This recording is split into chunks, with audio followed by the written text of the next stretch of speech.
The Wild Wild West. Hey, welcome to the motherfucking Patreon. I'm all warm the fuck up, dude. That was if you made it through the YouTube, more power to you. Welcome to my just welcome to my brain, dude. This has been kind of nice, man. This actually isn't as bad as I thought. I mean, it's not bad for me. It could be a total nightmare listening to, but this is actually kind of fun because I've recently I like the idea of having a therapist. I know a lot of people, especially men, are very like, it's gay, it's stupid, there are trappings to it. I do agree. Like, there are definitely, you can fall into the world of trying to connect all these dots. Like, well, I get mad at my wife because when I was 4, my mom, and it's like, dude, and I think it also is good to like explore all of that stuff. You know, especially the one thing I will say. Sorry, my back's itching. The one thing I will say is like, if you do read about one thing in like therapy land, psychology land, the studies around trauma and attachment are the biggest ones. When you think about trauma, it's like, it rhymes with drama. So you don't want to be like, you don't want to like talk about it because you sound like a drama queen, or like you're trying to be like, you know, like my life was so fucked up. It's not like that at all. It's just like every person encounters stress, and some people when they're little encounter more stress than others. And if you encounter too much stress for yourself when you're a little kid, it kind of like warps slightly the way your mind works. That's all. And then that has an effect on you the rest of your life, specifically around like attachment, what they call is like attachment trauma. Like if somebody comes into your house and like shoots, well, your brother, that would be really bad. But like if you witness like somebody getting murdered, a stranger getting murdered on the street, that would be a traumatic event. You'd be, you know, deeply stressed as a 5-year-old. It'd be a lot to take in. It would have some repercussions. But if like your dad murders your mom, that's a different level because those are your like attachment figures, and like the way you attach to your parents kind of sets the tone for the way you attach to everybody else in your rest of your life. And it's kind of beneficial to know about that stuff because it's kind of illuminating for your relationships. You don't have to turn it into like a, you know, like a self-focused eternal pity party. You can just go, okay, cool, I didn't know that. Now I know this. But that's the thing, they don't talk about that a lot. Like everyone talks about the drive for, you know, the drive for sex. Everyone agrees we have a drive for sex. We have a drive for food, obviously. We have a drive towards power, you know, to some capacity. But nobody talks about, we also have a drive for attachment. Like if we don't, like as soon as we come out of, we have an instinctual drive as soon as we come out of the womb to like find our mom. And like, you know, that's like, we know where the food is. Baby turtles know to get to the ocean. They just, nobody teaches them. It's just instinct. They've just somehow have evolved to come out of an egg knowing what the ocean is and that they need to get into it. Whereas we come out and we're like, I'm not trying to be crude. We need to get to our mommy's titties, dude. We got to go. I'm totally respectful. We get out of here and all we can think about are our mom's tits. It's pre-thought. We know. We come out of this knowing we got to get onto our mama's titties. And it's like, you know, the tit is at least a physical representation. That's like, as a baby, that's an easy problem to solve, unless your mom's being stingy with those titties, which, you know, a lot of women getting stingy with the titties too, by the way. There's this big movement in like breastfeeding, and I'm not non-breastfeed shaming anybody. I get it. It's a hard thing to do. I think my mom struggled with it as well. I'm not non-breastfeed shaming them. But then there's this whole movement of where they're like, oh, who cares? You don't have to do it. It's like, well, you should at least fucking try. Jesus Christ, don't. But it's the problem is it's like, for women, I'm not going to go off on the babes. I hope I didn't go off on the babes. I was just trying to shed some light on some stuff that I've been thinking about. But it's like, I didn't realize what a giant insecurity it was for women to not be able to breastfeed. So they've built a lot of stuff into it to be like, and I really wish women would stop calling each other mama all the time. Okay, mama. Yes, mama. Oh, it's mama's time. So shut the fuck up, all of you. But also, I love you and respect you all. Stop calling each other fucking mamas, dude. It's okay, mama. But yeah, women are spazzing about not being able to breastfeed. But my whole point, whatever, I don't care about that. My whole point is that when you come out as a kid, your ocean, you know, let's say with the sea turtle analogy, is your mama's titties. So you have to get to one, and you got to attach to that titty, and your mom's supposed, you know, kind of the way she like rubs you and kind of like welcomes you into that, like, you know, your home, basically.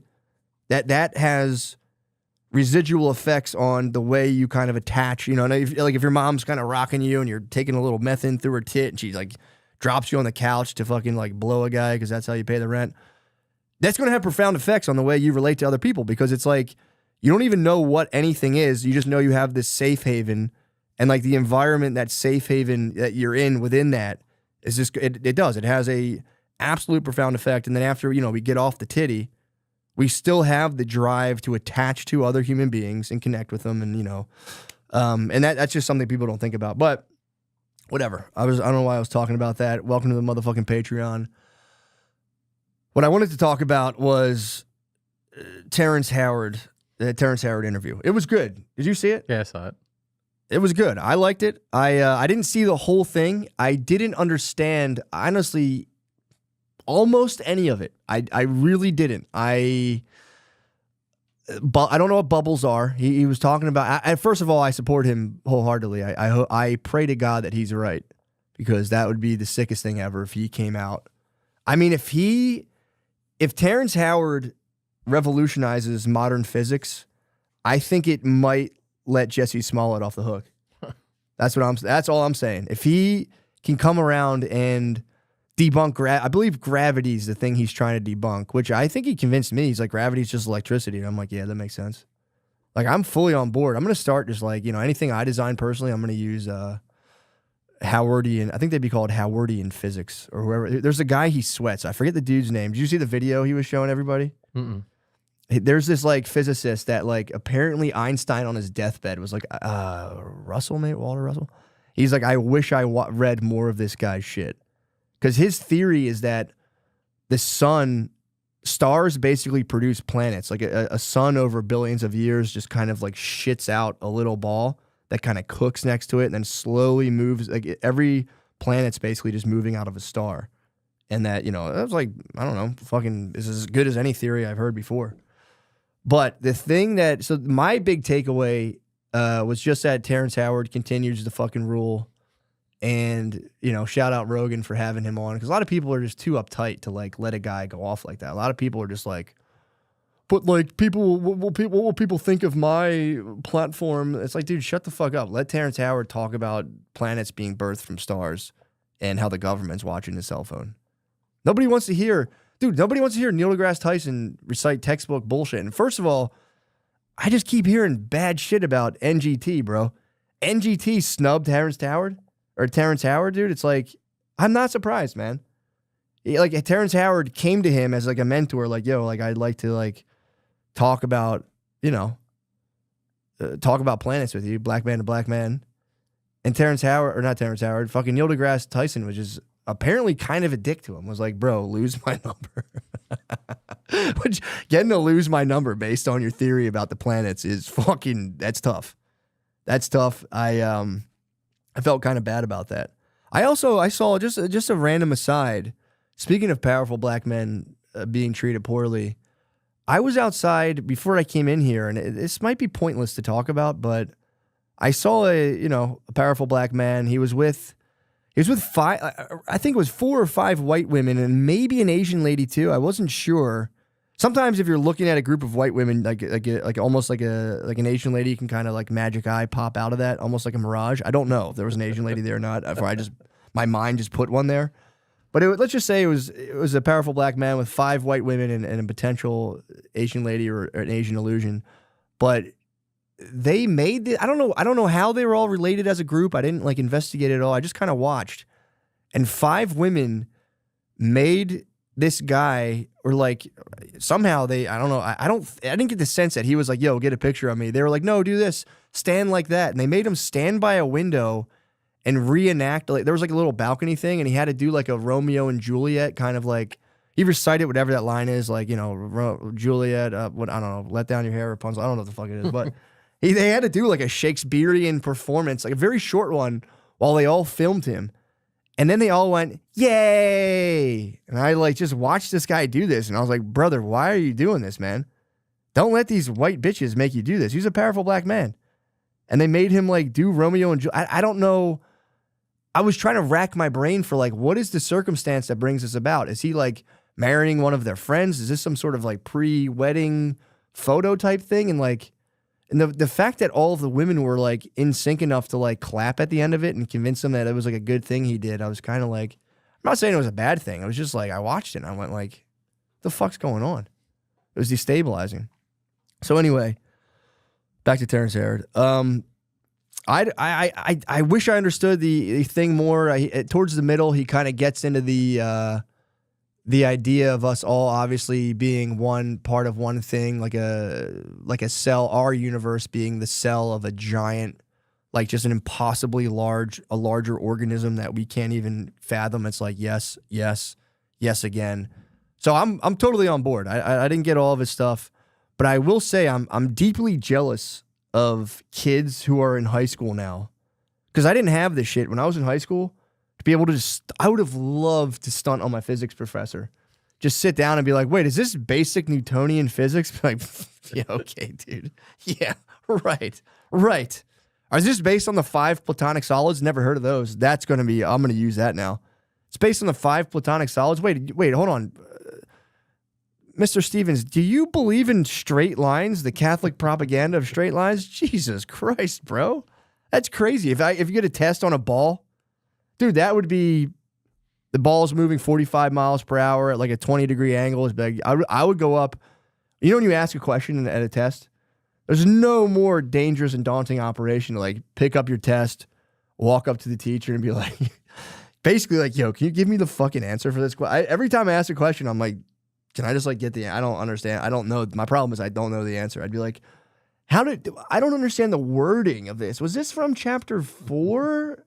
Yeah, you taught, and I just wait for like the answer giving hint. Sometimes the teachers are cool and they give it. Sometimes they're like, go sit back, no more questions. But I would have loved to walk up to the professor and just be like, so this ball's moving 45 miles per hour. Is the ball in superposition by chance? Just I would get so fucking quantum in high school. But, you know, instead he didn't. I feel like I'm doing a bit. I'm sorry, but that's not it's not what I came here to do. But I will say this. I will say this is something that I started thinking about there was something that happened in the podcast that was kind of cool when Terrence Howard claimed that the government had been fucking with his phone. You know, and Rogan being a good sport while also trying to like not totally betray reality at the sake of his guest, which is something I would struggle with badly. I'd be like, yeah, dude, for sure. Rogan does a good job at being like, yeah, that might not be the case, while also not being like a dick about it, but also, you know, being like, well, let's keep this tethered for everybody. But then fucking all the computers started fucking up in the thing, which was kind of sick. He was in there and it would just be like, you know, the phone was fucking up and, you know, Rogan was being a good sport about it, kind of laughing, blah, blah, blah. But also being like, yeah, maybe you just drop your phone. And fair point. And then the computers never worked. They kept trying to pull up videos of these guys talking, and it just nothing would work. And then Terrence Howard got to be like, you see what the fuck I'm talking about? You know, they're all just kind of laughing about it. But at one point during this like technological tech difficulty breaks, Rogan talks about having a burner. He goes, dude, you should consider getting a burner so the government can't see it. And Howard's like, I can't because I had that before, and my wife thought I was using it to cheat on her with. Which obviously he was using the burner just to talk about science with his boys. Obviously he was using a burner to contact Neil deGrasse Tyson about fucking supernovas exploding. But then he comes out, Terrence Howard came out, and he goes, by the way, talking about cheating while they're figuring out how to pull up like some fucking physics professor talking about planets being shit out of suns. He was like, it's only natural for men to have as many sexual partners as possible. And I was like, okay. I'm like, you've got my attention. And I've actually thought about this before, and I've heard this before, but he was saying like the level of eggs women produce versus in a lifetime versus sperm cells. And it's not even close. Women produce, I don't know what it is. Say it's 100,000 eggs their whole life. It could be more, it could be less. I don't remember. Terrence Howard was saying a man produces that many sperm cells every time his heart beats. Something to that effect. Like, it's not even close, and that we're only 3% removed from chimpanzees genetically, and chimpanzees have harems. Well, I don't think all chimpanzees have harems, by the way. I think like 2 do, and the rest of the dudes like rip each other's faces off and jerk off, which, all right, fair enough. That's actually, I could see that. But and I used to always say that. I would say that to my wife all the time. I'm like, dude, you don't understand. Like, you know, you have like 4 eggs you're complaining about. I got to handle like 60 bazillion sperm cells. So like, I don't want to hear about ovulation. I want to hear about your fucking period. Like, I'm dealing with shit myself. But then it's kind of funny. As I thought about it, I was like, damn, what a fucking kind of bratty thing to say of like, compared to like, be like, oh yeah, your vagina bleeds and you have to have the pains of childbirth. Oh yeah. Well, my body's designed to have powerful orgasms easily multiple times a day, and you should be sucking my dick right now. Like, it's crazy. I thought about it. I said, all right, Howard. All right. I am. It was like fair point. Cause I really hammer I'm gentle about it now, obviously, but I'll be like, you don't understand what it's like having to come all the time. And it's like, they're like, now I'm kind of like, okay, I can get why they're like, oh yeah, really? Cause I was like, how dare you not take this seriously? Like, I've for real, my whole life have been like, do girls not care about us coming? Like, they do. They want you to come, but like, just not that much. Like, they don't care about you coming all the time. Like, if you don't come while you have sex, girls will get like, you think guys are insecure about that? If you don't come while you're having sex, girls freak out. They're like, I mean, imagine. Now that I'm saying it out loud, I'm like, imagine the terror it would be to be a girl who can't make guys come. You'd hit the lost and found pretty quick, dude. If you for real or like, I've lost my ability to make guys come. It's terrifying. I mean, for a guy to not make girls come, you're like, I'm working on it. I want to do better next time. But it's not all going to fall apart. But if you're a girl who reliably can't make dudes come, it's tough stuff. I think they get more mad that you make yourself come. Say that again? They're more mad that if you make yourself come. So if they're not the person making you come and you're going jacking off, that makes them more mad. Oh yeah, because anything you can do, I can do better. What you're saying, if they try to get you off and you're like, hold on, babe, I got us, and then you just or you slink off and jerk off. No, I'm saying at any point, if you're not having sex, and then you like, you're jacking off and stuff, that's what makes them upset. It's like you're pleasuring yourself. You found a loophole. You're cheating. Not necessarily. No, I know. Yeah. So they're mad. Oh, but my question is, are they mad that is this where they can't make you come, or like they're just not doing it and you're just taking care of biz?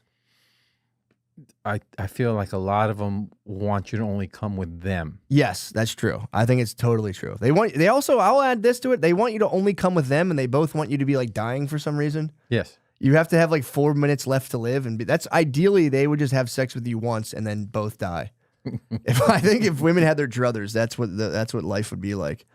So we covered Terrence Howard. I genuinely I wish I had listened to the whole thing. I didn't listen to the whole thing yet. I'm gonna finish it. And I wish Terrence Howard all the best, and I hope he's right. And I hope we find out we live in a universe of bubbles at like negative meeting points that meet up to form Saturn. Like, dude, yeah, for sure. Sign me up. My attention was captured pretty much all weekend. I did Indianapolis. I did 5 shows there. Indianapolis ruled. Here's my thing, dude. I was doing Indianapolis and I was competing ticket-wise with the Pacers, Game 6, which was like, man, that was a fucking pain in the ass. Shout out to everyone who came out. Thank you so much. But also, the very first night there, Thursday, I thought there was a Pacers game. It was fucking Caitlin Clark, dude.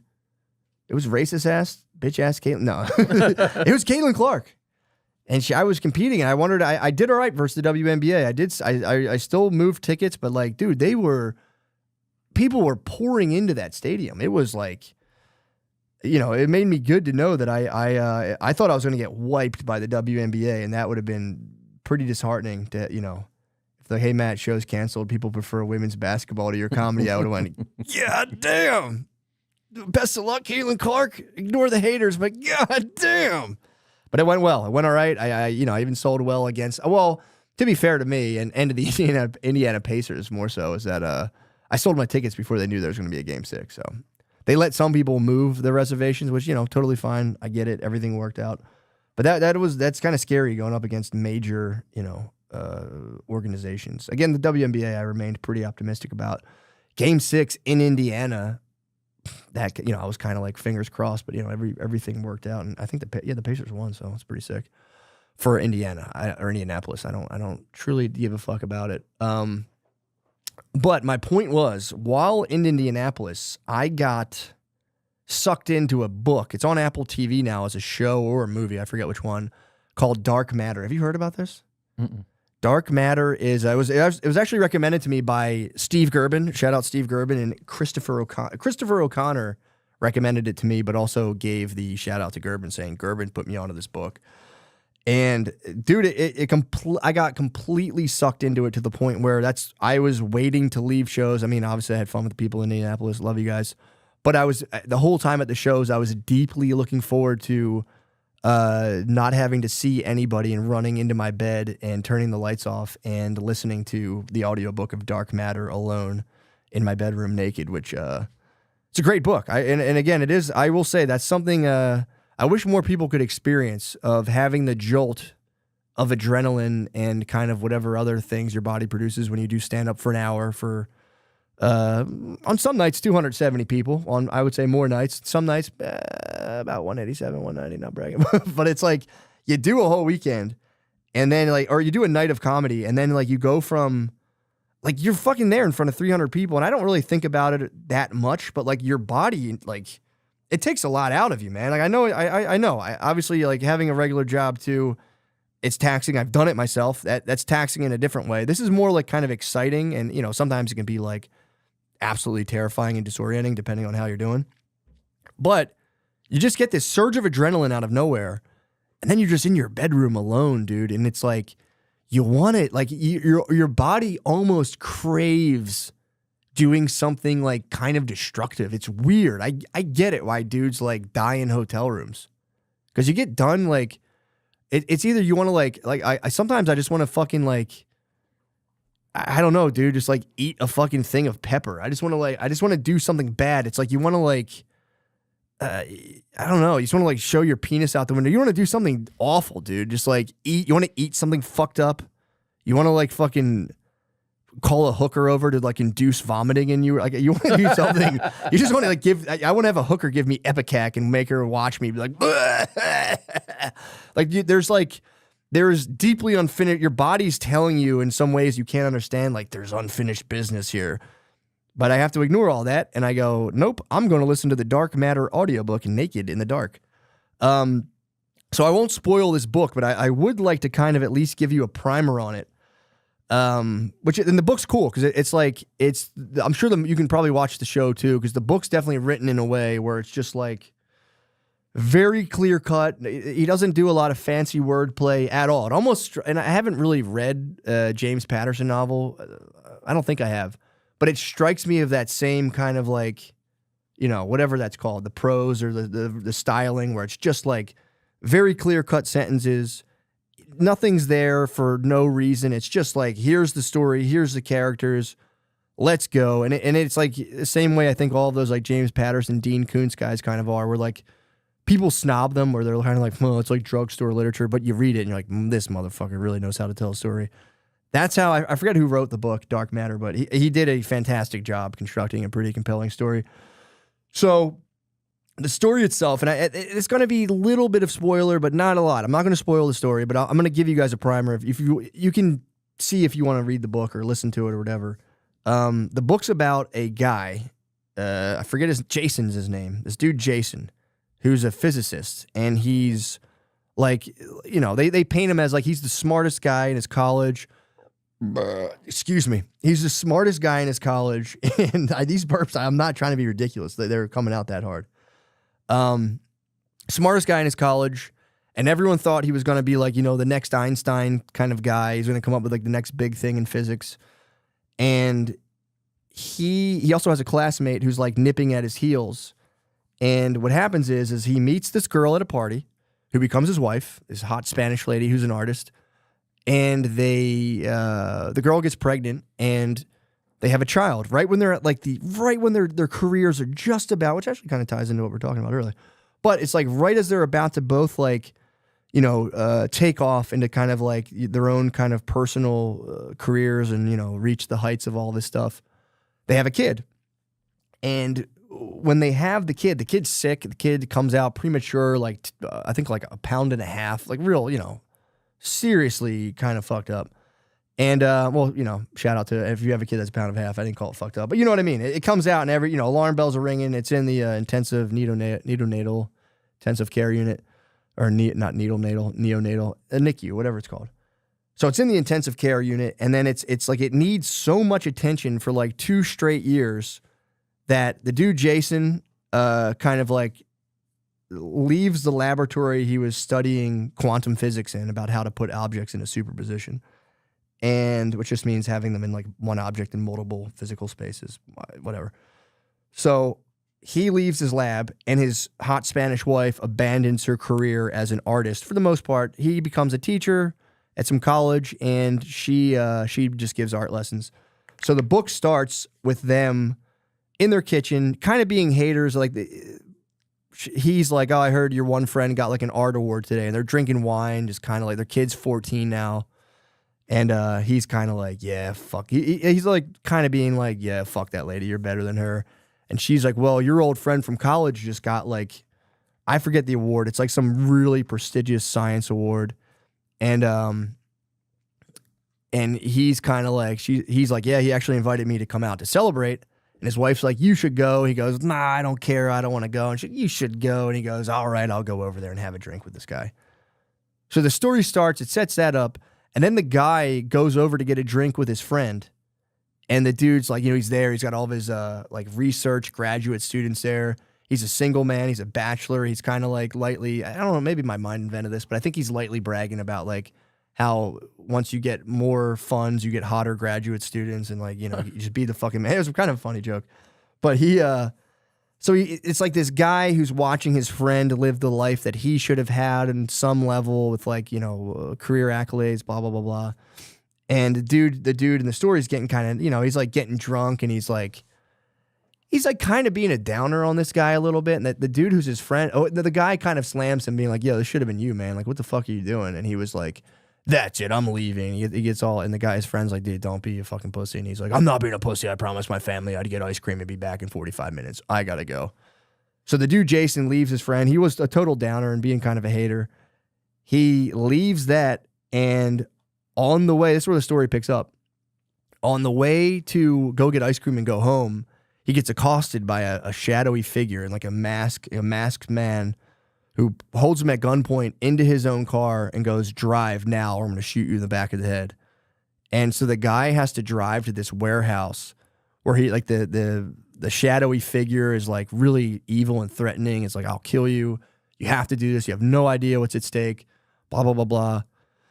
So he like gets him to this like warehouse, and they're in Chicago. So they're in this warehouse in the south side of Chicago, and he makes him get naked. And there was one part in the book where like I get the author's trying to make it as realistic as possible, but he's naked walking in this warehouse, and he's like, "At that moment I realized if he wanted to do things to me, I would have totally let him." That's when it's like, okay, dude, like we get that. You don't have to like go into the fact that like.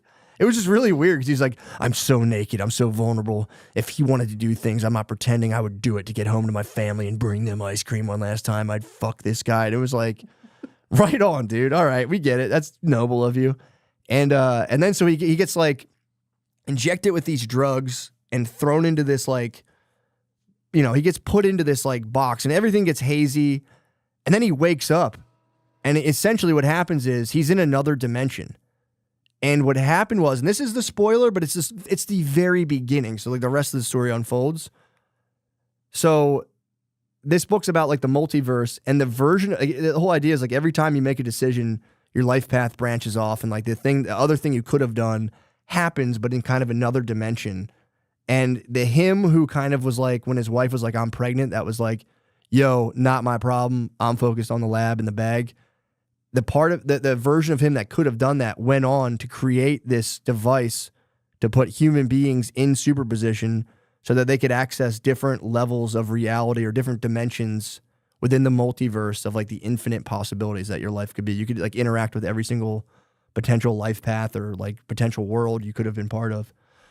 And the version of him that like didn't stay with his wife and invented this like groundbreaking quantum device that lets people travel between different dimensions in the multiverse. The version of him left that reality, entered his, hijacked his life, sent him back to his reality, and then just started just blazing this dude's wife.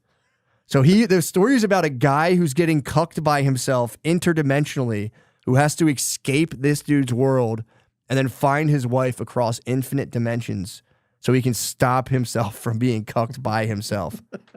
That's what the book is about. And it's a good book, dude. I'm telling you, it's worth listening to.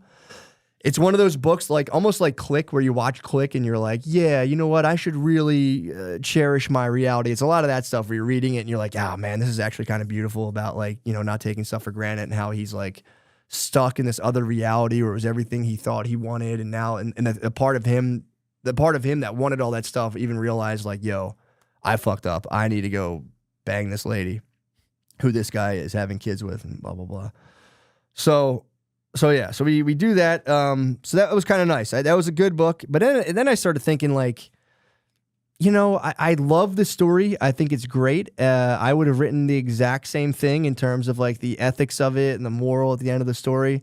I just wonder if there was maybe something else the author could have explored, which is the guy, once he realizes he's in another dimension, with the same like dogged persistence of getting back to his family and kind of writing that whole situation. Maybe a story about a guy in different dimensions, like used with all of that kind of intensity and devotion, just trying to get strange.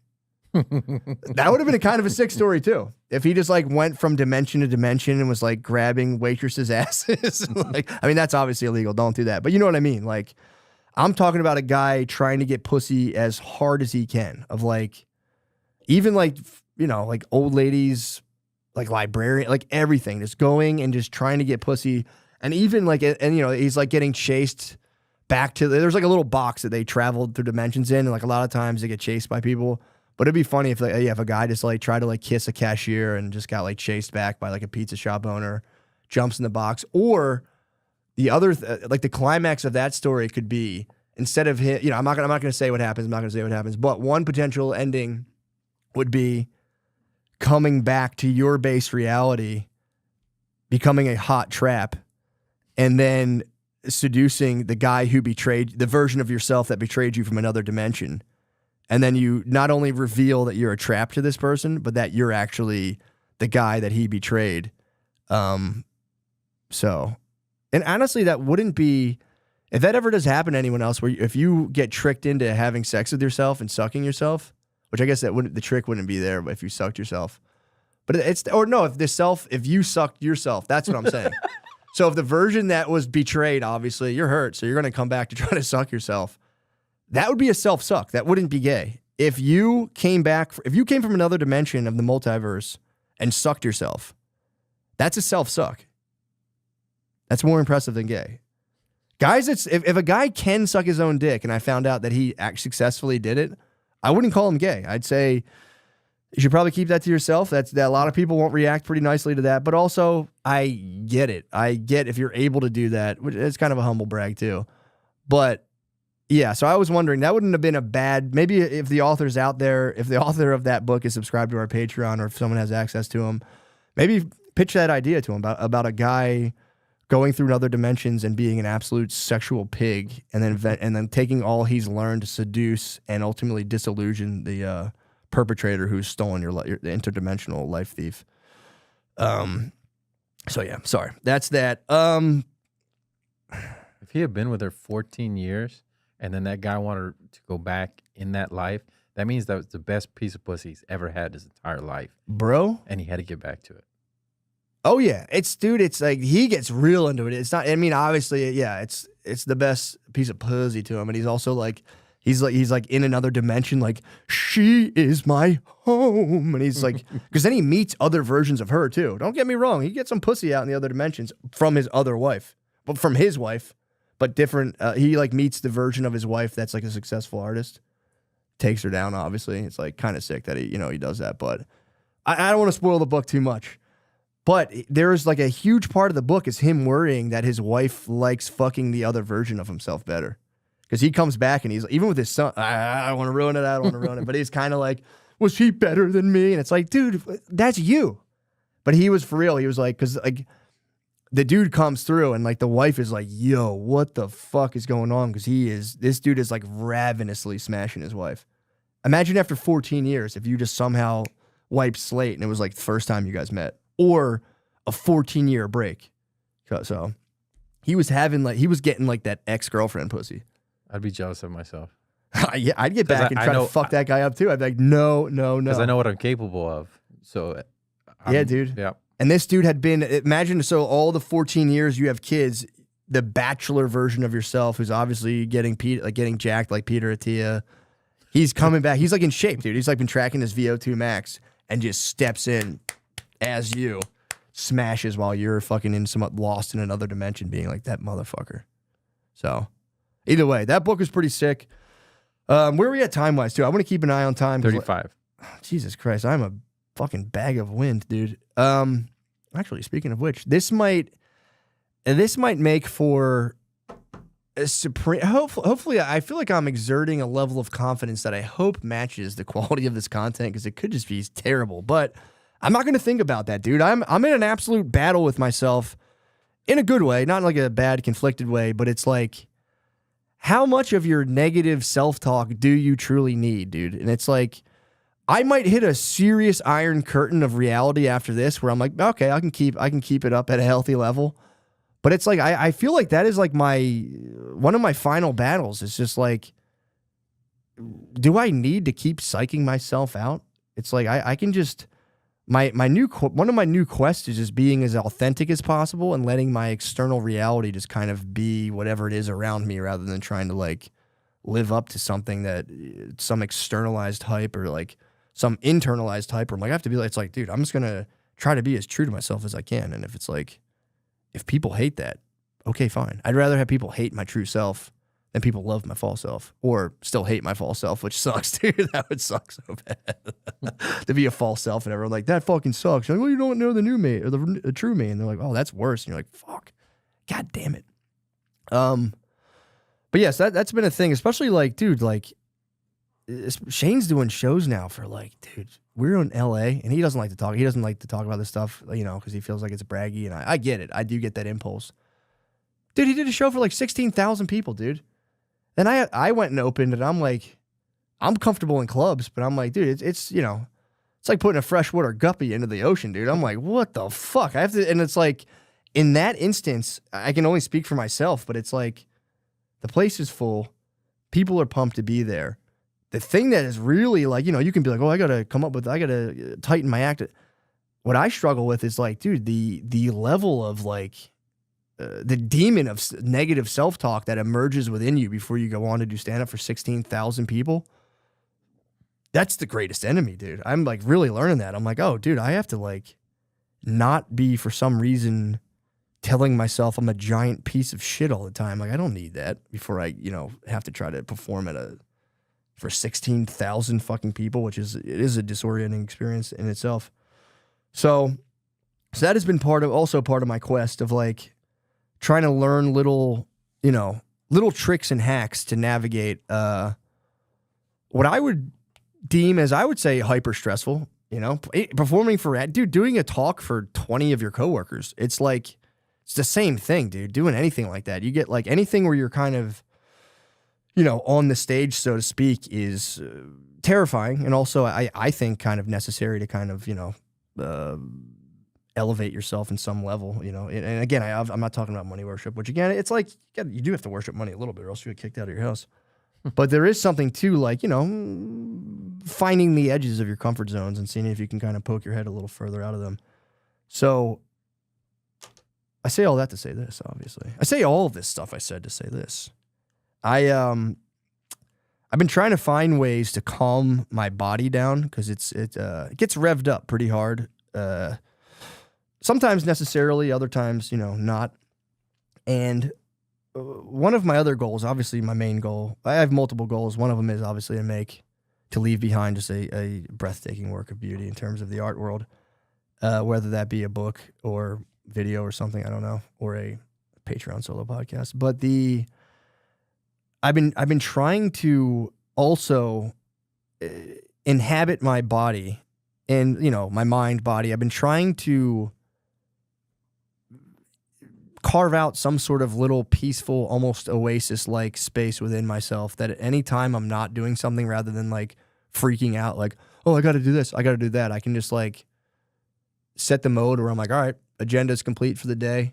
Now I'm laying in bed. I don't need anything else. I don't need to take in any more information. I don't need any music. I can just lay here and just chill. Like, that's my quest, to just lay there silently and just be at peace. And it sounds so stupid and so simple, but it's like, dude, it's so fucking hard to just lay there. Like, first of all, I'm like a toddler. When it's bedtime, it's like, all right, I have to go to bed now. If I stay up too late, I'm going to be tired.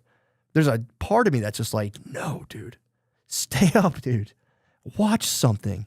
Take more stuff in. And I have to be like, no, I have to rest. But anyway, so I've been trying to practice, like, and I get a lot of time at like airports and stuff to do this, where I've been trying to do a thing called a time battle, where it's not meditation. It sounds like, oh, that's what I do is I go, all right, my plane doesn't board for 20 minutes. I'm going to straight up take 20 minutes straight to the dome. No distractions. And I'm not necessarily even meditating. I'm just going to maybe I am on some level, but it's like, I'm going to see if I can just withstand nothing for 20 minutes. Just, I get to like watch what's going on around me, but that's it. I just watch, and I see how long I can take that and just like really get acquainted with that weird kind of like excruciating force that kind of grows inside yourself when you don't do anything. I'm trying to like just figure out what that is and how I can just kind of like arrange my mind and body in a way where, if there's not much going on, because that happens to me a lot, especially when you have kids. It's like, dude, I'm in dark rooms all the time, putting kids to sleep. I have to like, dude, watching them walk up the fucking steps, it makes me want to murder my whole family. I'm like, dude, get up the stairs. They'll fucking stop and like I'm like, dude, stop, come on. And I get like really impatient and really nasty. And I'm like, all right, dude, I got to learn how to like occupy space-time in a way where I'm not like something about to explode, basically. So I've been having these like, the time battles are tough. I have them. I obviously lose quickly. After like 6 minutes, I'm like, I can't. I tap out. I'm like, I got to look at my phone. I got to do something. I can't. My mind is just caving in on itself. But then on the flight home from Indianapolis, I was there with Nate Marshall. Shout out, Nate. And I made a breakthrough in terms of trying to create an oasis within. And it's funny too, because I try a lot of meditation. I try all that stuff, blah, blah, blah. But I recently, and this might be the dumbest thing I've ever thought of, but I don't know. It kind of worked, where I was sitting there doing another time battle, obviously. And honestly, full disclosure, I'll be totally honest. I eventually did put on the Dark Matter audiobook while I continued doing this. So I was doing a time battle, gave up Dark Matter audiobook, but I'm like, you know what? I'm listening to an audiobook. That's fine. I'm not going to beat myself up that I tapped out of this time battle. But while I'm listening to this audiobook for as long as I can, because it was like a 2.5 hour flight, I was like, I'm going to not breathe meditatively or like, focus on your breath and No. I'm going to listen to the Dark Matter audiobook about this guy stopping himself and cucking himself. And I'm going to my only job right now is to breathe. That's all I'm worried about. And listen to the audiobook. I'm not trying to meditate. I'm not trying to not think. I'm just going to breathe in a kind of concentrated, purposeful way, which, is diaphragmatic breathing. And it's like, by the way, if you don't know what that is, you have to learn. That is it's free to do. You just put a hand on your stomach and you breathe in through your nose, and you make sure your belly expands before your chest does. And then you just, get a full belly on breath. And then after your belly fully expands, your lungs will maybe you'll expand a little bit. And you don't even have to breathe out. If you just let go of your diaphragm pushes back the air out of your lungs. Like, it helps you. You can breathe. You can help yourself breathe out. But like, it's just like when you let go of your stomach, it actually forces air out of your diaphragm or out of your lungs for you. So I did like the diaphragmatic breathing, just simple belly breaths while listening to the Dark Matter audiobook. Wasn't trying to meditate, had zero goal. I said, I'm just going to focus on breathing like this for as long as I can and see what happens. And I'm delighted to report that I think I really can enjoy breathing now. Just the simple practice of it. Not like, I'm not just saying that. I'm not one of those things where it's like, this sounds kind of cool. And it's not even like a meditative thing. It's like I was like hedonistically breathing and just kind of like, if you do that for like, I did it for like maybe 25, 30 minutes straight where I'm, again, I got the audiobook going, just enjoying myself. Doesn't even feel like I'm working. And when you breathe like that, you can, I'm like, I drank too much coffee that day. I'm in kind of just like in a mildly agitated state. And it's like, when you start breathing like that, your heart starts beating, your brain starts going like, this isn't working, dude. You're a fucking idiot. But I stuck to the fucking program. I said, dude, I'm going to keep doing this for 20 minutes because if you do diaphragmatic breathing for long enough, you can't fight this unless you're like really spinning out internally. Your body will calm down. Like your heart rate will drop. You'll feel relaxed. And like, dude, I got myself to a point where like, dude, I almost felt like I was buzzed. Like I'm telling you, man, if you're fucking bored, if you're on a plane, the social media is not hitting, YouTube algorithm sucks, the Wi-Fi's fucked up, put on some tunes. Obviously, you got to have some albums downloaded and just do that belly breathing. And that's, you have nothing else to do. Your responsibilities, anything you're trying to do is on pause for as long as, let's just say 30 minutes to an hour. And just make that breathing the point of your focus. Not even your focus. Your mind can wander on whatever you want to do. Just kind of like, keep checking in with yourself and like, yo, make sure we're doing this breathing thing. Dude, I felt fucking great. Like, it was actually kind of amazing, man. I had to I was with Nate and I had to turn to him and be like, dude, I'm like inducing like a trance state almost. Not trying to sound highfalutin. This isn't even like meditative. It's just, I'm just gulping in breaths like a big fucking freak. Just as much as I can. You can keep it kind of low key. And it was like, man, I felt fucking amazing. Did you ever do that before? Yeah, the Wim Hoffman. It's like the Wim Hof, but it's not as intensive. It's like, rather than holding your breath for a long time, you're just kind of just in the belly, but you're just kind of, it's exactly like that, actually. You're right. But it's not as intense. I'm not holding the breath, none of that. I mean, you could get into that too if you wanted to. You can do whatever you want. My whole point is, if all else fails, everybody's free to breathe in a way to kind of take a little bit of the edge off. That's my whole point. So try that out, dude. I did that, and that was absolutely, I'm telling you, fantastic. Let me check my agenda here to see if I have anything. Yeah, no, that was absolutely fantastic. And I actually had myself kind of worked up. It was a Sunday after the shows in Indianapolis, and so when I do stand up, I usually like to take naps during the day when I'm traveling, like when I'm just out of town, because I stay up way too late listening to science fiction audiobooks. And then I can't sleep, and I wake up, and I'm tired, but I'm like, I got to get up. I'm not going to lay around all day. And I really can't, because I'm like on an early internal alarm clock from having kids. So on Sunday, I woke up, celebratory breakfast. I'm with Nate, and I told him, I said, dude, I'm going to drink coffee till my fucking head spins, because I don't drink coffee during those days when I need to get a nap because I won't be able to fall asleep. So then Sunday comes around. I go to there's this place in Indianapolis I really like. I forget the name of it, unfortunately, but it's really good. I've been there twice. And so I just fucking I drank coffee. I drank so much coffee so fast that, and again, I'm obviously sensitive to caffeine, but I walked into this place like, I feel good. The shows are done. I felt like weirdly well rested too. So I walk in. It's just like, dude, I felt like, I just felt like Jesus walking on water. I'm like, the shows are done. I feel well rested. I'm happy with the way everything went. It's Sunday. I'm going to walk around in this place and just try to be like, when you go into a busy restaurant in the morning and like the interactions you have with the people who work there aren't always the best. And, traditionally I'll kind of be like, this fucking bitch. But I was like, you know what? I'm going to let them do their thing. Wish the best for them. I'm not going to get spazzed, not going to get negative. I'm feeling pretty good right now. And I went, ooh. I said, the whole thing was I was trying to get a coffee and they were like so busy. They're looking, I was standing by a counter and looking at me like, what the fuck do you want? And then finally the lady's like, oh, there's drip coffee over there. You can pour it yourself. And I go, oh my God, here we go.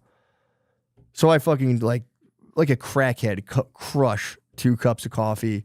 I'm eating breakfast. I'm chatting my head off with Nate. We're having a good time. And then my wife calls me. This is how high on caffeine I was. My wife calls me as our food's coming out. I don't remember now what she was talking about. And I don't remember, by the time I hung up, I was so worked up and spazzed that I don't even know what she was talking about. Like, as soon as I hung up to Nate, so the food comes out. We're on the phone just briefly. Like, we've been on the phone for 5 fucking seconds. The food starts to come out, and she was asking me about something, and I was like, my food's coming out. I can't talk about this right now. And she was like, what? And I was like, I can't talk right now. My food's coming out. And dude, I don't know this was just like almost like a bug-like reaction where I spazzed on my wife for having me on the phone while my food was coming out. I was like, I can't talk right now. They're bringing my food out. That's rude of me. I have to go. And then, and she was asking me something kind of important. I don't know what it was. It was some sort of plan for the week. I honestly don't remember, dude. I was that cracked out. And, you know, my food comes, I'm eating. I'm like, I was kind of alarmed because I was telling Nate, I'm like, oh, fuck, dude. I think I might have like entered into the argument space with my wife. And I truly think it was all my fault. I think I was actually absolutely a fucking dickhead in this instance. So then I'm like, you know, I'm eating and I was kind of like, to be fair, I was kind of laughing with him about it. Like, damn, dude, I think I just fucking fucked up. But I was like, I was so geeked on coffee. I should ask her after I'm done. I truly don't remember what we were talking about. But regardless, my point was, I was kind of spun out. Because whenever we're in a fight, you know, I'm always like, yeah, whatever, I don't care. Well, it honestly wasn't even a fight. It was just more so like she was kind of pissed at me. I knew she was kind of pissed at me. And I needed to be a good boy for a little bit. And also I had to apologize and be like, yo, my bad. I totally spurged. Like, I'm drinking too much coffee. And that's a thing too. She's been on my ass about that. Cause I get mean. If I drink too much coffee, dude, I get so fucking mean. I was talking about going into daddy mode, which again, and that was in the original one, which good God, I think I put my foot in my mouth like 45 fucking times in 2 seconds. But my point is, caffeine will send me into false daddy mode, which my wife doesn't like. If I inhabit true daddy mode, obviously she'll respect that.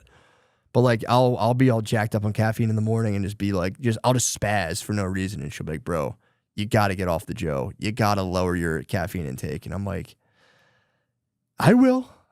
So that's something we're going through right now because she's not entirely wrong.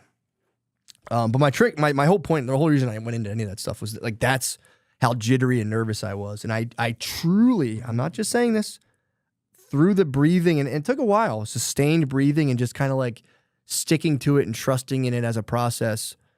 I like for real had myself into a pretty calm state while fighting, like, you know, a pretty serious caffeine demon. So I was pretty pumped about that. So yeah, look, guys, this is the best I got. Hopefully you like it, but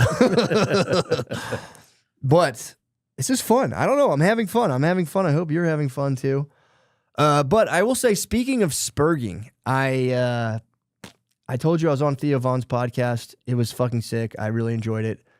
The last 10 minutes, he asked me a question about my thoughts on like religion, spirituality, where are we headed as a country in terms of like, you know, what are those things going to look like in 50 years and where are we going? But I don't think the question wasn't that in depth, but it was like, you know, what do you think about religion and spirituality? Which is something I read and research all the time. I was a big, you know, left to my own devices, it was a big psychology bug. But as I get older, the psychology bug, I think, is kind of like, if you're really into psychology, in my opinion, you're also probably into religion and spiritual. I think they're all kind of connected. So that's what I've been reading about. And when he asked me about it, I completely spurged and just like, and just like one of those answers where I'm trying to talk about like 10 different things in 4 seconds and I just totally lose the thread. Kind of happens to me a lot. But I think after I did that, I said, you know what I'd like to do? And this could be, I mean, this might really sink me in terms of like this whole enterprise of this week in a solo cast. But I thought it might be good, at least for me. And, you know, if it's of some value to anybody else, that'd be great. But to kind of really lay out my, like exactly what my views are about all that stuff. I'm fascinated by like religion, you know, spirituality. And when I say spirituality, I just really mean, because it's one of those words that can get kind of like insufferable very quickly. But I think what people mean by that, if they're, you know, using it from more of like a functional perspective, not like, I'm just like really spiritual. It's like, do you have a felt connection to something larger than yourself? That's all. Religion is like the system that you can be, well, you don't need it to be spiritual, but like the difference between religion and spirituality is religion is like a time-tested system that also kind of like has its hand in kind of organizing society and it like, you know, giving people tenets to live by and blah, blah, blah. Where spirituality would be like, the felt connection to, something greater outside yourself. Dare I say God. So to answer, and this is like this kind of talk, I think it's one of the most important questions you can figure out. Me personally, like, where do you stand in terms of like your conception of the universe? And nobody talks about it because for some reason it gets very, it can get really kind of, like I said, insufferable or shitty pretty quick. But I always like to take like just a functional approach to this stuff. Because it's, and I know that's not like the end all be all of this stuff. If you're like, no, it's bigger than that, it's bigger than you. It's like, fair enough. But it's like the way I look at it is like, and there's studies about this. And I talked about this a little bit on Theo Vaughn's podcast. It's like, if you're religious versus non-religious, you on average will live, and not across the board, but if you average large groups of people, you live for like 9 years or 7 years longer than the average non-religious person, which is like, that's pretty major in terms of if there was anything out there like, if acai did that, or if, like having one glass of red wine with which they do say drinking, you live longer than non-drinkers. But they also say that's because of like the sense of community you get, blah, blah, blah. Okay. Fair enough. That's pretty cool as well. But I do think that, having something of a religious or spiritual, a genuine one, not just one forced on yourself, or, like some like sick and twisted son of a pastor. Like if you look at a girl, your dad whips you, and, if you jerk off, he fucking, spits in your mouth and calls you the devil. That's where people say like, well, actually religion can be harmful. Okay, fair enough. But whether you kind of brush this stuff off or scoff at it or whatever, at some point, every single person, and hopefully not like moments before you die, has to grapple with the question, do I believe in God or some form of that? And if you ask me, I just want to lay out, again, I just want to lay this out. I think it's fun to talk about, and it's one of those like topics that are almost like taboo now. Like I can talk about coming all day long, but if you talk about this stuff, people are like, all right, weirdo, like relax. But I think it's as important, if not maybe more than coming.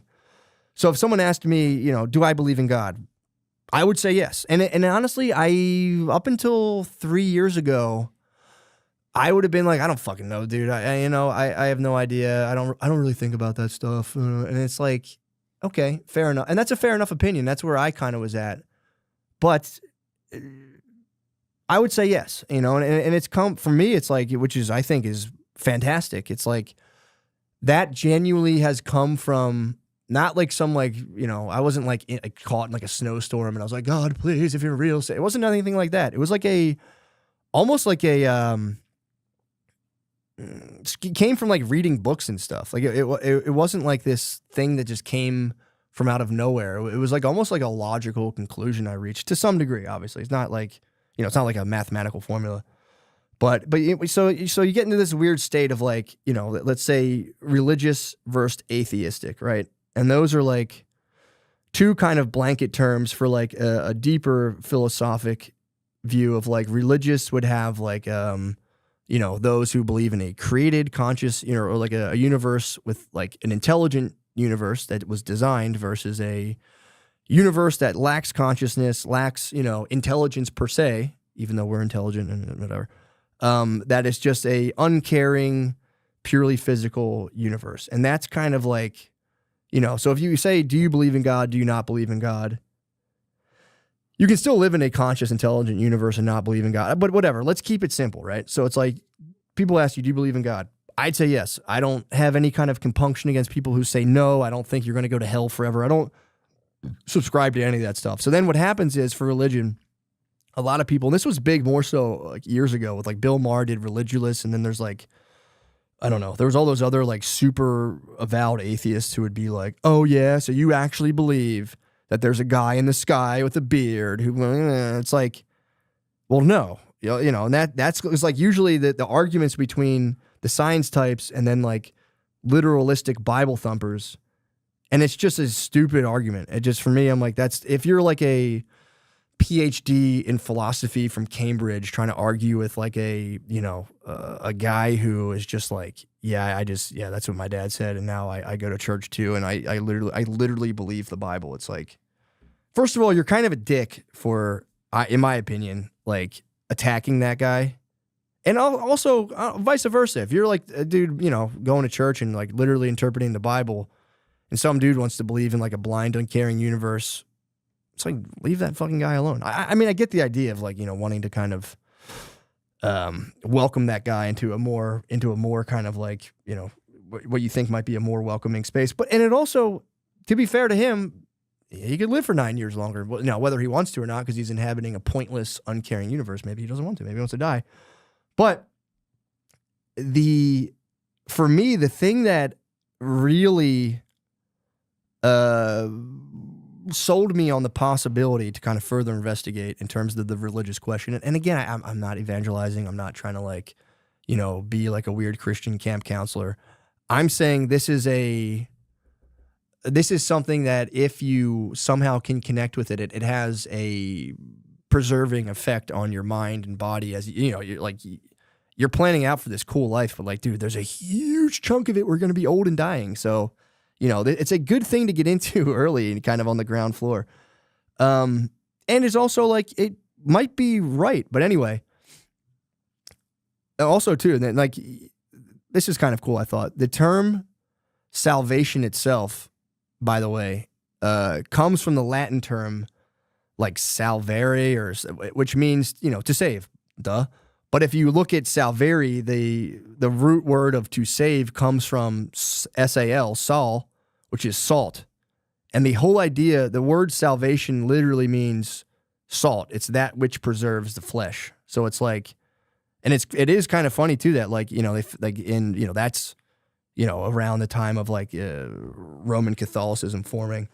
And then scientists now are being like, oh shit, it literally preserves your physical being to somehow have a felt connection to some larger force in the universe, call it God or whatever the fuck you want to call it, doesn't matter.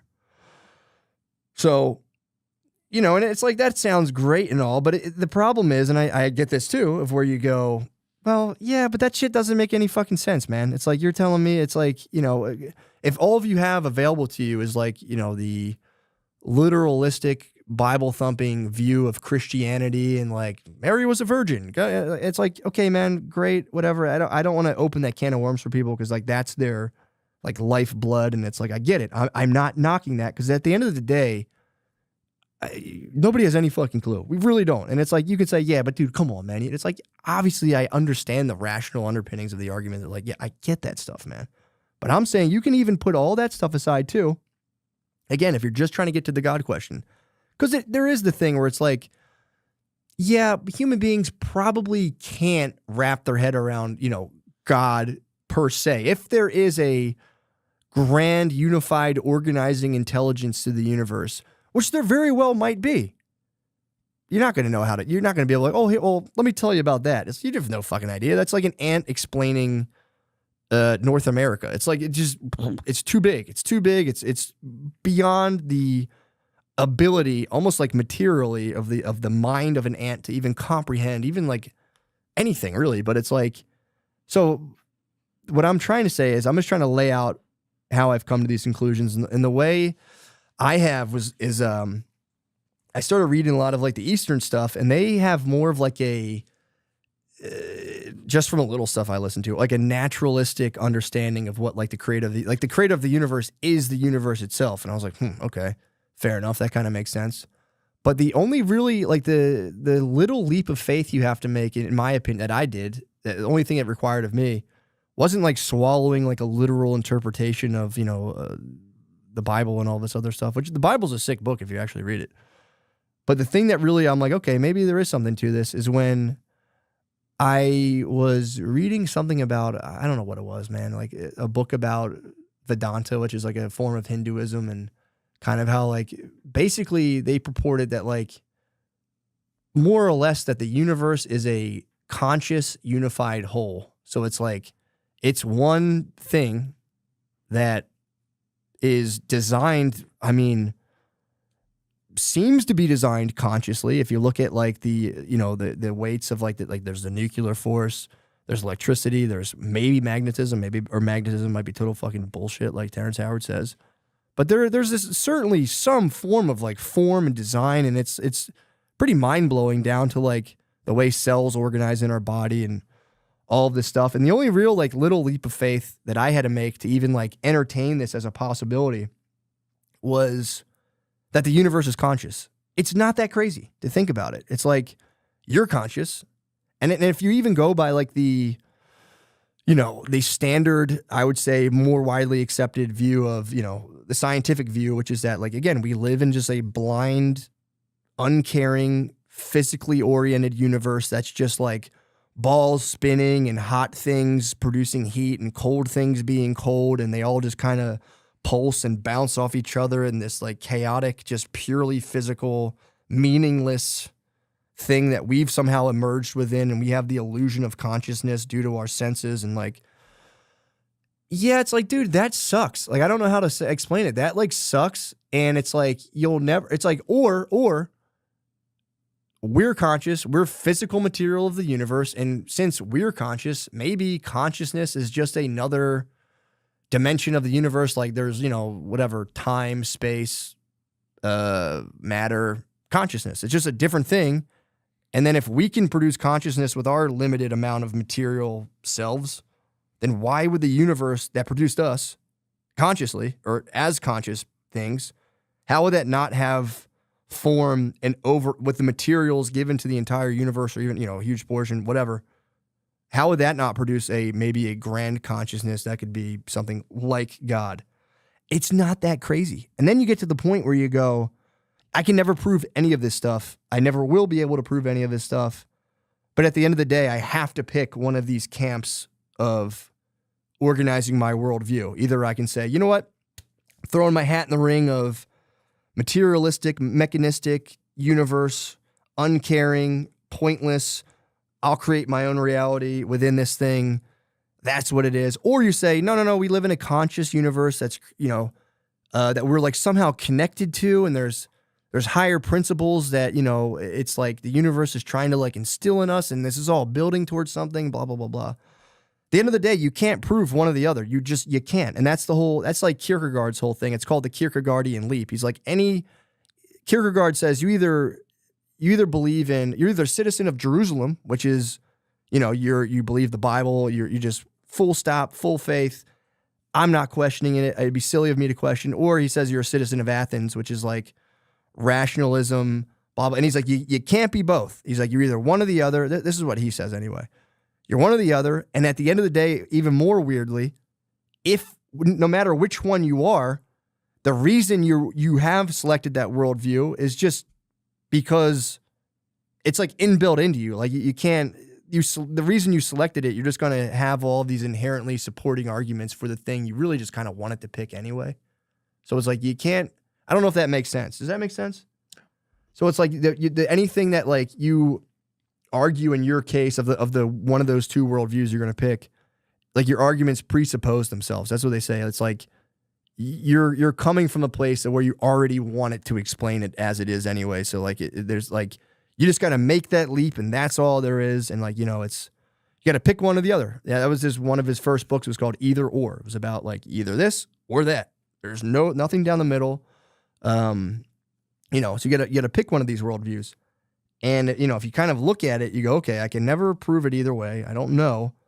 One of them will give me a longer life and kind of like, potentially a better life. I don't know. Because then you can spin into like the oppressive kind of like literalistic cult-like religions that you could argue, say, dude, that's kind of fucked up.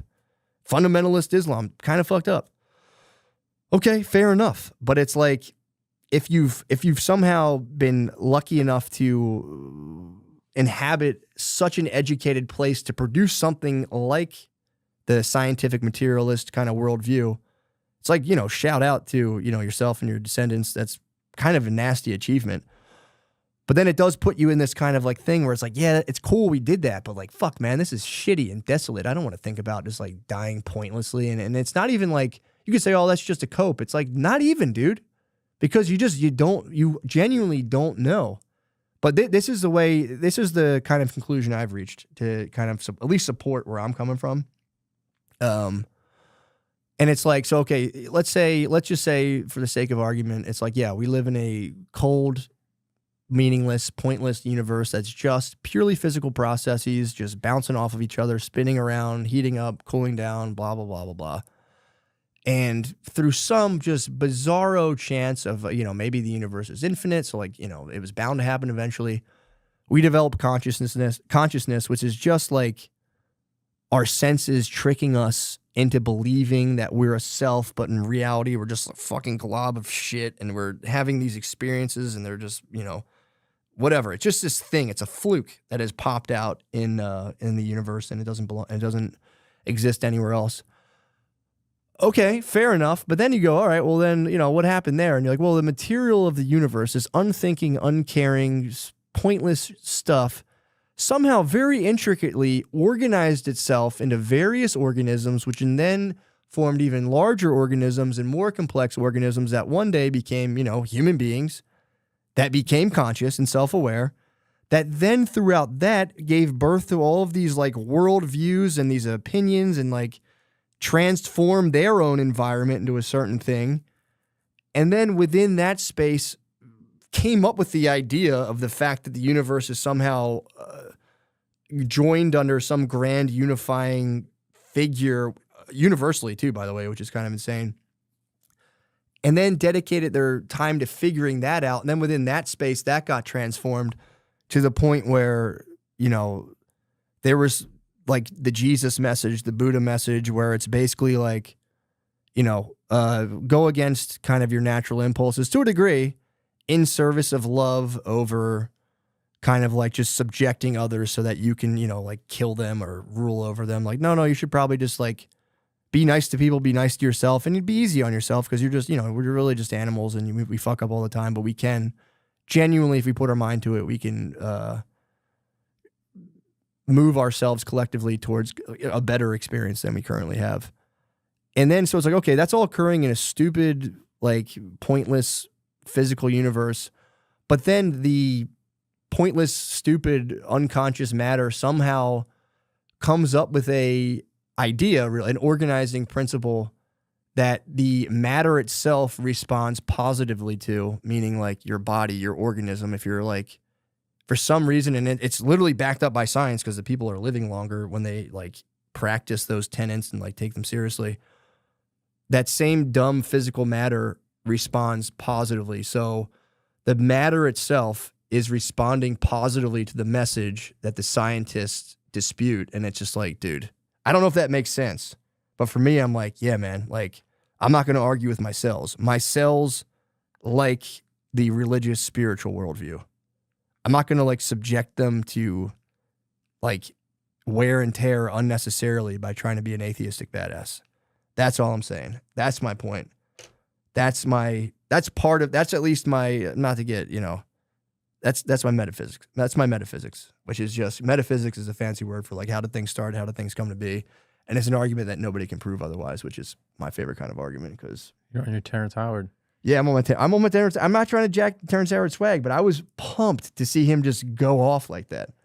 That is my Terrence Howard spiel of like, I've been studying spirituality. I think like he studies physics, although he might be totally valid. I'm not trying to knock him on that, but that is that's my argument against atheists. It's like, dude, you can miss me with all that like literalistic interpretation bullshit. Not going to catch me on the dogma, but coming down to the fabric of the universe and consciousness, and I genuinely think it's built into the universe, and I think we can be connected to a larger consciousness than ourselves that clearly for some reason has communicated to us that we need to be a little more kind and understanding to one another. And then when we do that, our body responds positively to that message, which is just stupid physical matter. So even if it is all bullshit, it's like, it's kind of a no-brainer for me. It's like, yeah, you got to take a spiritual outlook on life if you want to make it through the long haul. But yeah, that's pretty much it, man. I mean, I could go further into that, but I don't know, Josh, is this anything good? Maybe people live longer because they feel like they have souls and they have love in their heart. And the other one is like negative. I'm an empty vessel. I'm a nihilist. Yes. So, but then your physical, the physical makeup that the fucking goddamn materialists worship so much, it breaks down under their own system. Mm-hmm.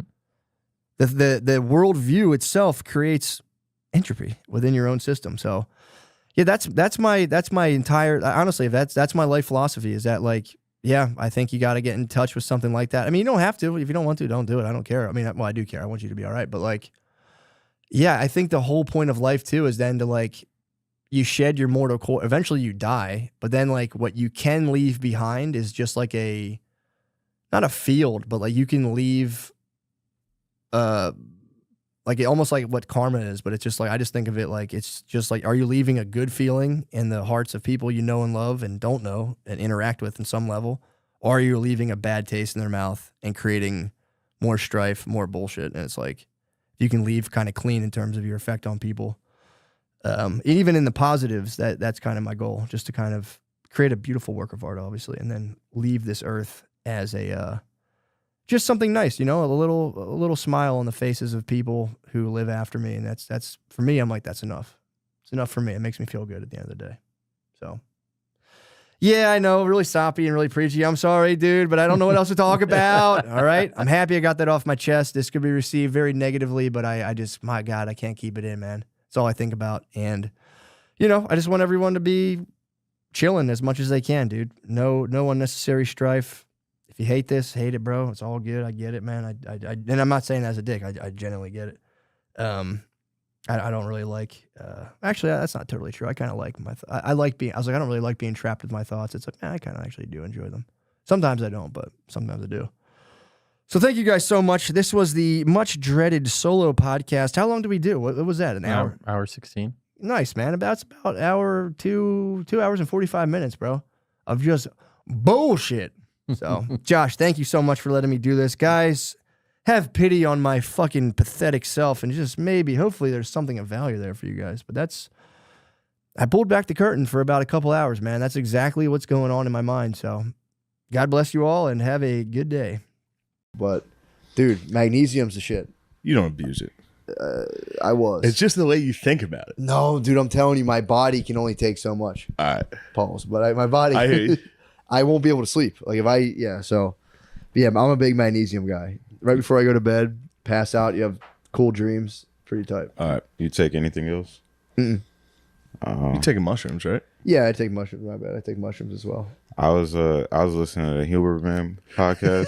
I swear to God. Who's? Huberman. Huberman? Yeah. Huberman's. What are you saying? He was talking about some shit called L-tyrosine. I don't know what that is. It was it's like a dopamine thing. I don't know. It helps you like focus and stay more alert.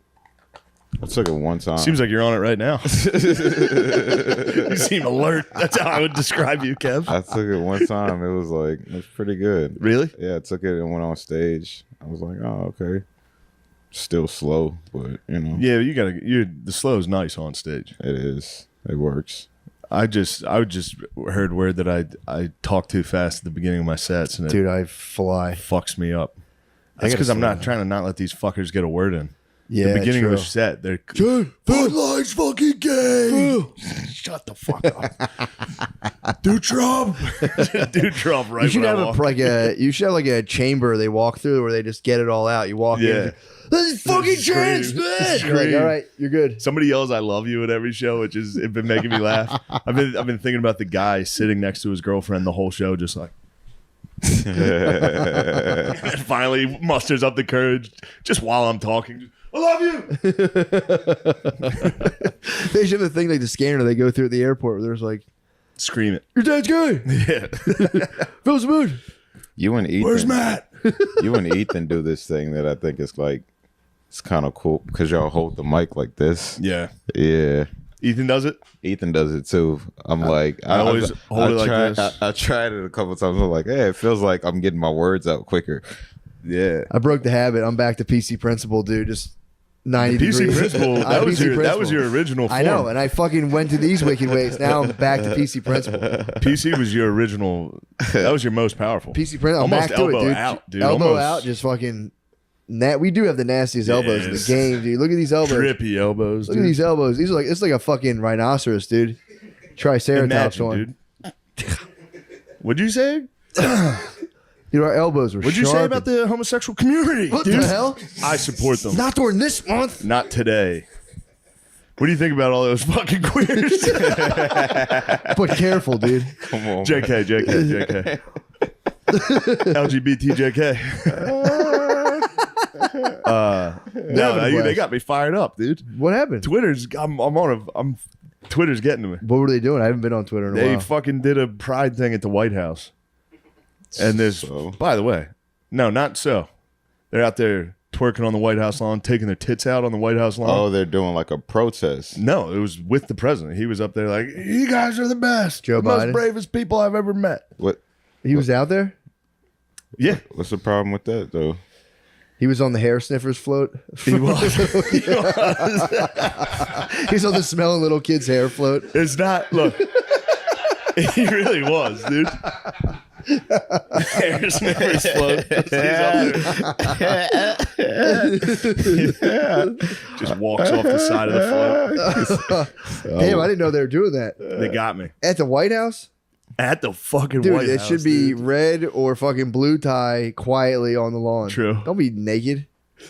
What political Also- party's that? Also, it was a M to F transgender person flashing the titties that, hey, not bad. Wasn't Let me M tell- to- oh, this lady Wasn't Not a in- female. came out right away. Pretty hot.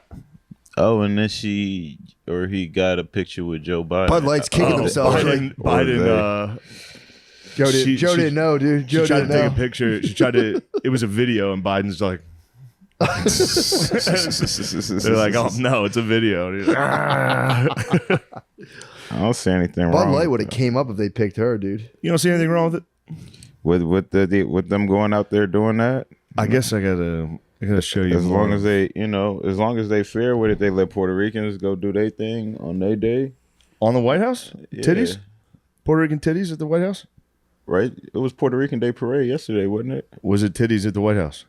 Yeah, did they I get don't. naked? That's I the don't. question. I don't really know. I don't think so. I don't know. I wasn't There's there. no way they got that. I don't know. There's Yeah, no way Puerto Rico has been given full reign of Titties. White House lawn parade.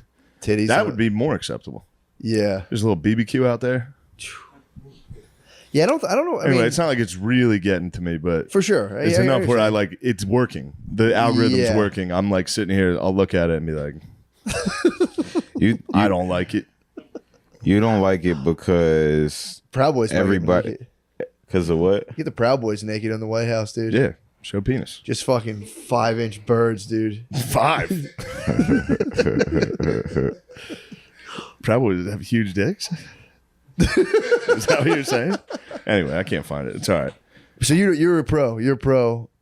Just No, I'm not pro. I'm saying naked gay guys in the White House. Naked gay guy. I personally don't give a fuck. I just want to know why you Why it give a bothers me? fuck. Yeah, That's what I'm trying to examine.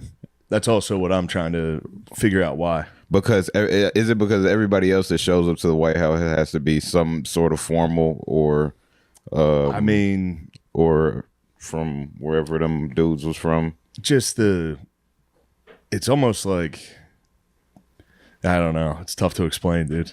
It's hard to really explain. But someone like Biden's giving a speech in front of like a rainbow stage, and he's like, "You guys are the most brave people I've ever met in my life." And it's like, come on, dude, you've handed out medals of honor. Yeah. And he's like, "You're the most brave," and the person filming is just like, "You're welcome." Like, just like,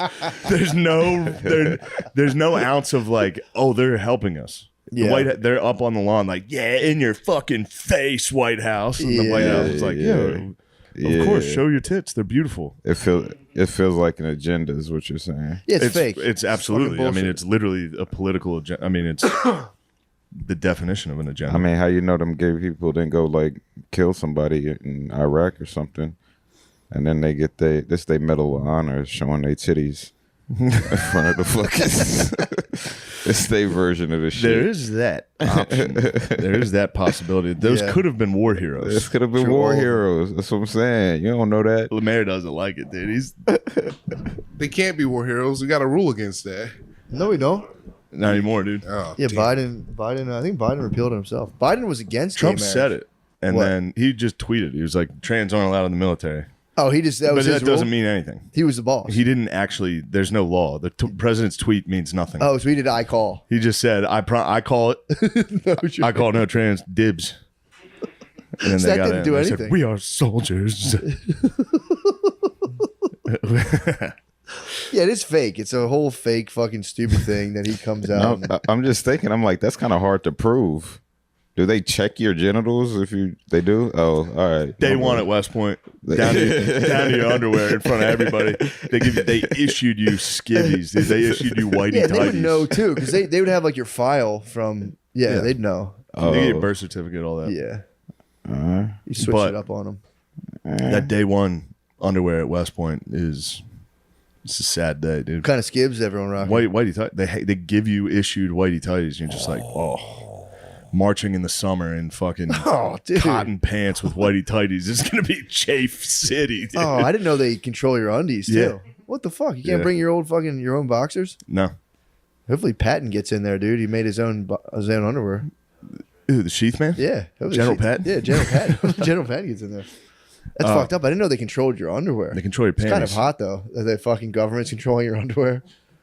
I could get into that. I don't mind that. Everybody on the football team before you get there is like sneak compression shorts in. Oh. I got it. I snuck a couple in, but after 2 days, 3 days, I was out. It's time to resort to the whiteys. Uncle Sam's, That's for dude. real when I quit. That was my ring the bell moment. Put some whitey tighties on. I was like, I'm going home. That's it. Son, are you sure? Like these whitey tighties aren't gonna make it, sir. You don't understand. Take them off at the end of the day. They're just destroyed, dude. From marching and standing and farting. These are gonna look like the Moroccan flag, sir. They are destroyed. Yo, dude, Did you ever try to wear white underwear recently? No. Dude, I tried it in college. I was like, yeah, I'll be fine. My roommate was like, bro, have you worn them for a while? I was like, yeah, it's no big deal. Insane. Dude, at the end of the day, I checked them. I'd inspect them. I'd lay them on the bed and go, Jesus Christ. Yeah. it's crazy. Did not pass inspection. The Japanese flag is what I would have. Just a Just a bloody ass.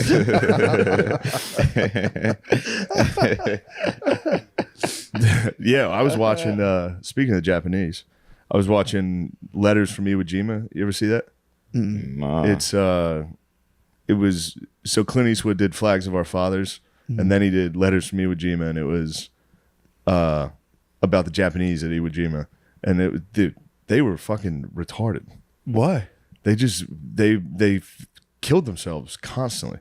Really? They're like, if we're gonna lose, we gotta kill That's ourselves. part of their culture, though. It was I know, it's a dumb part of their culture. kamikaze plane. Kamikaze's sick. This is just literally us sitting here and be like, all right, they're probably gonna win. We should just do the honorable thing right now and kill ourselves. And each dude just takes a grenade out and is like, goodbye, everyone. Oh, shit. It's like, don't do that. Go take the grenade and throw it at the guys. That's coming crazy. at you. Yeah. They were like, don't be a coward. You got to fucking kill yourself right now. Damn. It's kind of the opposite of how we talk about That's suicide. also a good war tactic, too, though. Just be like, yo, Japan, I don't know if you know this, we're winning. And they're like, fuck. Yeah, you can't fire us. We quit. They did rage quit. Japan rage quit constantly. They were down 30 in Madden and was just like, fuck this shit, dude. I'm turning off the game. I heard they're not showing the Little Mermaid out there. That's what Will told me, so I can't believe Will it. so Yeah, so I don't know if Will. I don't know if it's true or not, but he was like, "Yeah, they're not showing the Little Mermaid out there because she's In Japan. black." Oh, China. Yeah, I think it's China. One of them. China's exceptionally racist. Yeah. But then the Black Spider-Man doing good. So, you know what I mean? It's like an M. Night Shyamalan twist, though. He takes his mask off at the end, and they're all like, whoa! He's been a monster to you the whole time. You ever see those black NBA players that go over to China and then they get off the bus and there's just Scream the Chinese dudes N-word. calling the N-word? Oh, really? I didn't see that. No, dude, they're like it's vicious. dude. Stephon Marbury loved it over there, though. You see the documentary? No. He I heard was it's awesome. Yeah, he was over there like crying because he was like, they treat me like a god over here. He was a point guard, right? Yeah, for the Knicks. Got to be tall man, dude. True. He's finally the tall man. True. He's probably loving it. Yeah, I wouldn't say they're all racist. Yeah. It's just There's a fucking just- billion of them. Yeah, just the ones that you just gotta have a I just saw a couple videos. The algorithm's getting me. Now the Yeah, algorithm. I've seen those vids. No, Death I've seen those videos. Those guys going hard. I'm getting death videos Well, dude, constantly. remember that was one of the initial side effects of COVID? Like early on, they were saying it was turning Chinese people black. I swear to God, there was an initial thing of COVID. They're saying like dudes. They first things were like people in China. There's guys who are like getting COVID. And their skin darkens like 4 tones. I know how this happened. They just pulled out a grenade and killed themselves. Like, fuck this.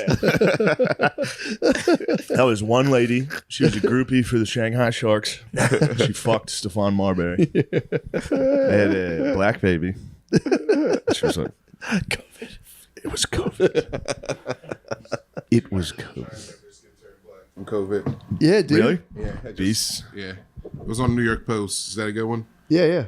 It's the oldest newspaper. No. Is that the oldest newspaper in the country? It's not very reliable. It's the oldest newspaper in the country. Now they're actually Wu-Tang. They have become Wu-Tang. Kev, what's going on? We got to turn this off. I keep What's looking up, at these man? majestic. True, yeah. I like it. It's like It is nice, but it's hard not to. What's up, dude? I'm happy you're here. Yeah, this is chilling, fucking awesome. dog. Your energy's fucking awesome, dude. Yeah. For real. No bullshit. Oh, I appreciate it. Chill man. mode. I appreciate Yeah, it. Kev is one of my favorite people to see at the Cellar. I'd like to see you there. Thank you, man. So it's hard to tell if you're like serious. Why do you think I'm an asshole? I was just with him and Reggie, and I was telling him, I was like, "You guys are so fucking good at this." I just never know when this guy is like serious or full of shit. So I just Master of the always, craft, dude. I always just look at him and I'm just like, all right, man. If you see me, if it's after a set and you see I'm drinking, I'm serious. Okay. I mean, Before a set, I'll just- you're always drinking after a set. True. So I'm usually nice after that. yeah. Yeah, but if it's beef, he'll let you know though. Dude, it's I guess, yeah. I mean, I don't know. That's what I'm saying. When it's not serious and it's serious, you're like, you do your Nate Diaz shit, and you're like, I'll fucking beat the shit out of you right now. And That's fun. like, That's me joking. It is fun. I know. And then I just be like, I know you're not actually gonna fight me, but at the same time, I want to try to get you in a headlock. Well, that's good. All right, that's because you say nasty shit. Yo, he got me on he killed me. I came over to the bar. I got done. He was like, "Good set." I was like, "I'm him, dude." And he was like, "You're fucking they, dude." I was like, "Damn, I'm they." no. Oh my god. He's like, "You're them because you're fat." I was like, "Dude." Oh, I thought he was calling you they. No, I 'cause know. you're They gender was the neutral. initial one, and then I think them, you're them because you're fat. Devastating. That's the one too. I've thought about it every day since. That's so fucking forgot I funny, said that dude. shit. Also, coming off stage. Yeah, I'm him. I'm him. Yeah, it's funny. Just because he was trying to be nice. He was like, good set. He was trying to be nice. I couldn't say thank you. I had to ruin it. Nah, I mean, it's Whoa, That's guard so- dog, take it easy on that banana. No, dude. dude. Look how much he took. That was his first bite. Dude. Get you down to the White House, dude. Good dog reporting for duty, That was sir. my second bite. Second bite. And it's fuel. It's podcast fuel. True, true. True. It's not gay. It's tough.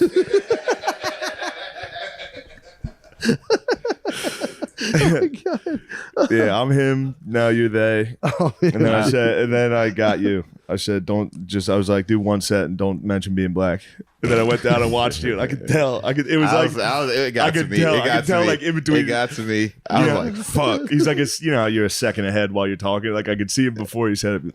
I was like, It was I was, killing. I was It was like, killing. man. And because he went up before me, and now you got the Shane crowds at the Cellar now, True.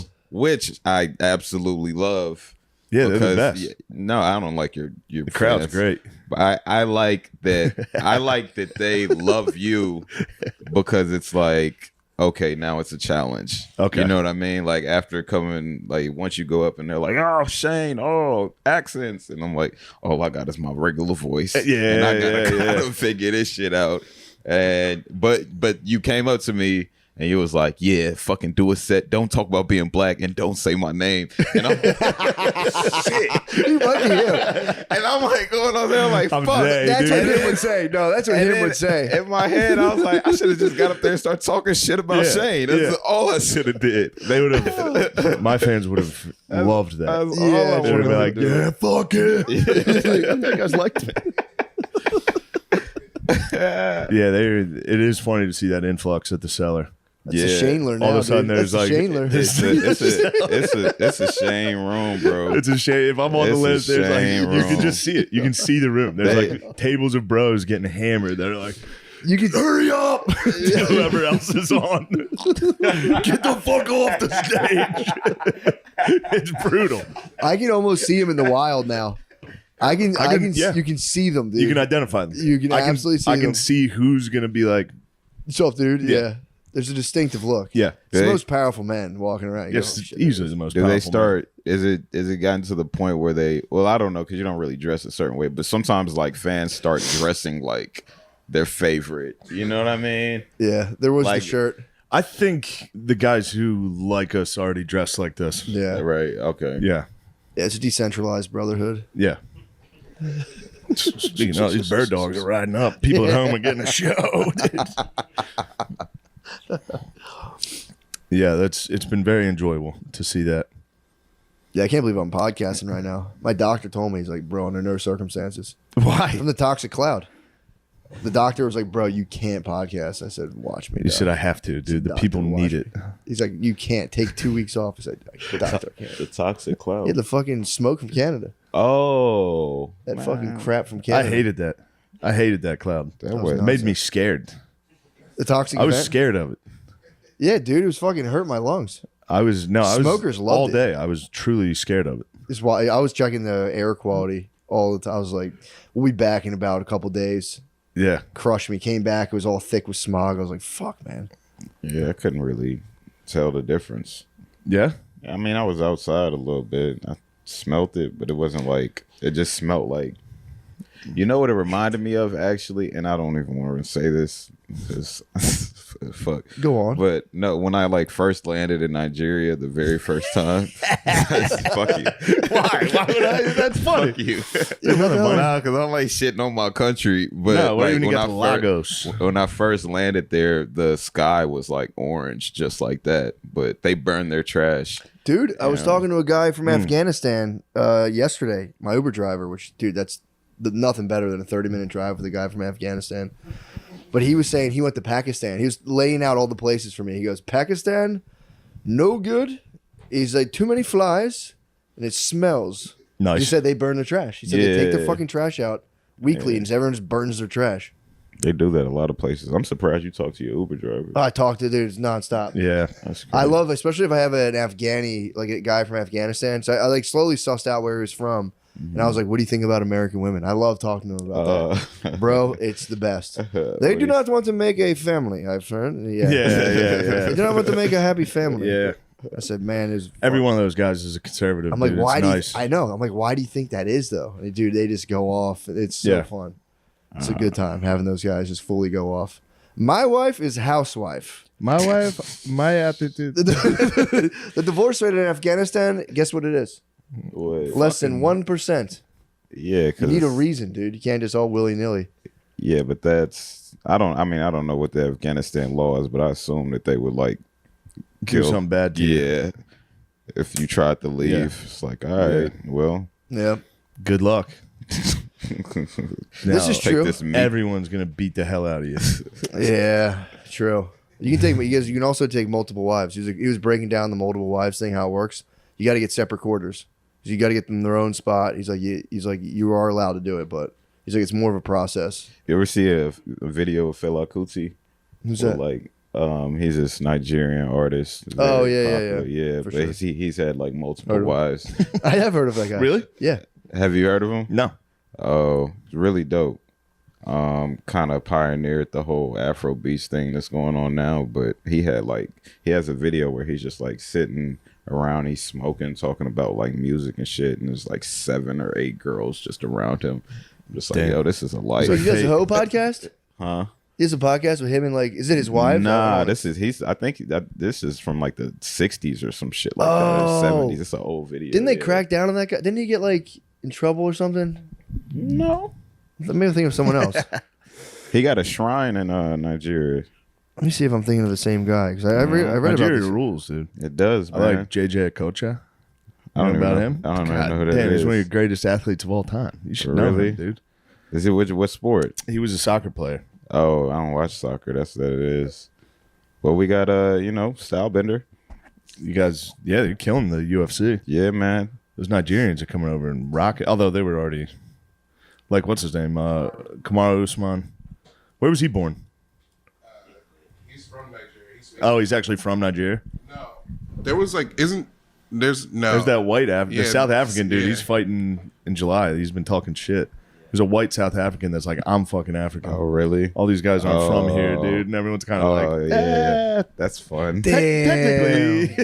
That's I always think fun. Kamaru's from Missouri. I know he went to Kamaru Missouri. was from Missouri. A little I know he went to apartheid college fight there. going on. Yeah.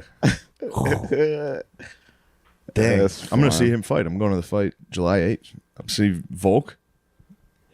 Volk would be nice. Volk and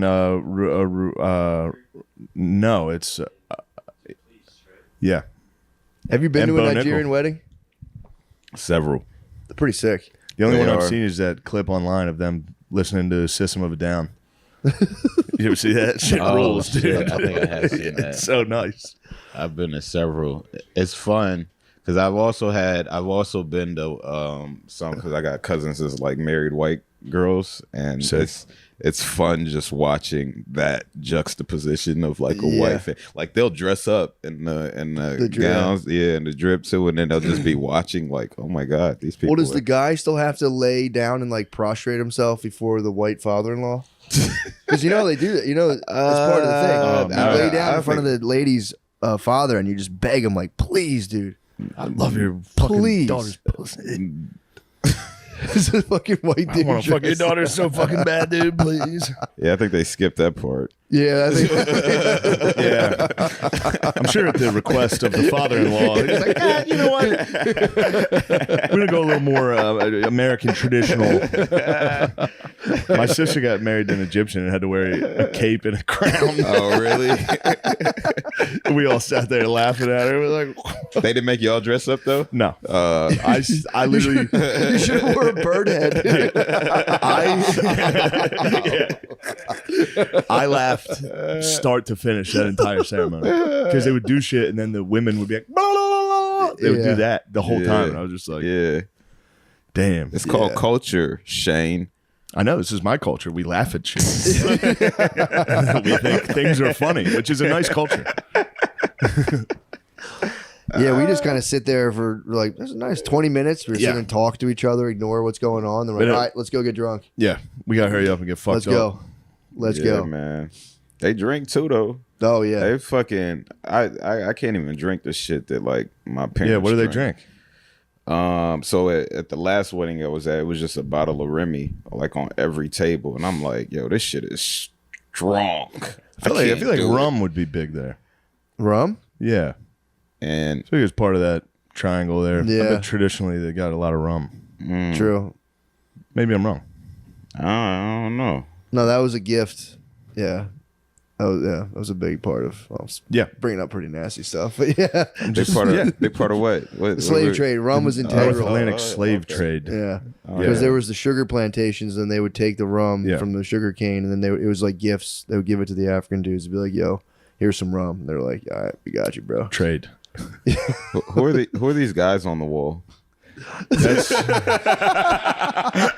Well, that's Custer. great liberators. Great liberators. yeah. Ulysses S. Grant. Sherman and John Brown, dude. Come on, man. Man, John Brown's the man. John Brown's the white guy that that- freed yeah, the yeah. slave. Okay, for sure. All right. These are all union guys. Don't worry. All right, yeah. All right. No, because I came in, I was expecting. That's Benjamin That's Buford. Robert That's E. Lee. Buford Forrest, the founder of the KKK. That's Adolf Hitler. I came in. I'm expecting pictures of you doing shit with Bert and all kind of like. You know what I'm That's saying? that. Like, That's right there. There's me and Kid Rock. That shit in a corner. This nigga got. Yeah. Civil War generals. Yeah. I told you I have a sick picture for you. I'm waiting. All right. I'm waiting. I don't want to burn you with more stuff. I have a lot of stuff. But dude, it's a very I don't know. I'm right, cool. curious how you're gonna like it. It's very primal. It's a great work of art. Ooh. Yeah, it's a very primal work of art. Nice. Yeah, man. I'm excited. What are you doing, Lemaire? Moving with some. I got your gift. I forgot it was in my bag. You have a gift for me? Well, we got it in Cincy. You left it there. Oh, okay. You're returning a gift. What is it, Lemire? Oh, nice. A picture that guy drew. Yeah, that was cool. Nice. Yeah. Oh, that reminds me. I got to support that guy. The hat. What hat? That Cincy hat I was wearing. Hold on. You guys, I'm sorry. Yeah, support. I'm sorry. Nah, you good. So you saying you're on maca root now? Yeah, I'm putting it in the smoothies. I'm trying to do the cold shower thing as much as I can too, but it's easier to do after a workout. Like it's really easy For sure. after a workout. But it's hard to be consistent with some of that shit. You're playing with the ingredients of a serious boner recipe. Cold showers, maca root.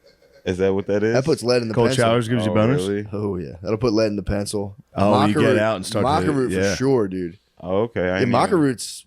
Yeah, it increases your Have you been testosterone. noticing a more haven't. prominent erection? I haven't. I mean, yes, but I haven't had sex since I started doing it. It's been like a week. Oh, okay. So Dude, it's I don't know. We'll see. maca root adds up. Okay, we'll Maca root's see. pretty intense. I think yohimbe is another one. Every culture has their own natural aphrodisiacs. I've noticed. If you travel anywhere, Yeah. they're all like, if you go like anywhere in Mexico, they're like, drink this fucking Yeah, bar yeah. till you get Jamaica was hitting me with that. Yeah. Red Bull and red wine. He was doing that at the bar. It Yeah, was they're like, all. fuck all night with that. It's pretty tight to go to another country and a dude finds you. He's like, "Do you want to get fucking hard as hell?" And you're like, they have no problem talking about it. No. They talk about it just every single time. They're like, this is going to get your dick so hard. You're like, all right, man. I mean, she won't if you don't be have- able to breathe. Like, what? if you don't have NFL, soccer season's over. The guys just stop and like, "Yo, how hard's your dick?" And you're like, "It's pretty fucking hard, dude. I found some other stuff." Yeah. It's not sports. It's just dudes talking boners. Imagine going to like, if you're a foreigner going to a dive bar here, someone being like, you want your dick hard, partner? Okay. Reggie put me on the honey. I didn't know what that shit was at all. What honey? What's the honey? It's like horny honey. Yeah. Oh, you're talking about like gas Yeah. station boner pills, kind of. Yeah, it's like a packet you suck. Yeah, but I Gets you never hard. got it from the gas station. I think he went and got it from like the actual sex store, and then TSA Betty's a freak, dude. Bro, yeah, dude, I mean, I told you my tried it YouTube once. hole I It went was pretty into. good. There's a YouTube hole of black dudes like reviewing gas station boner pills.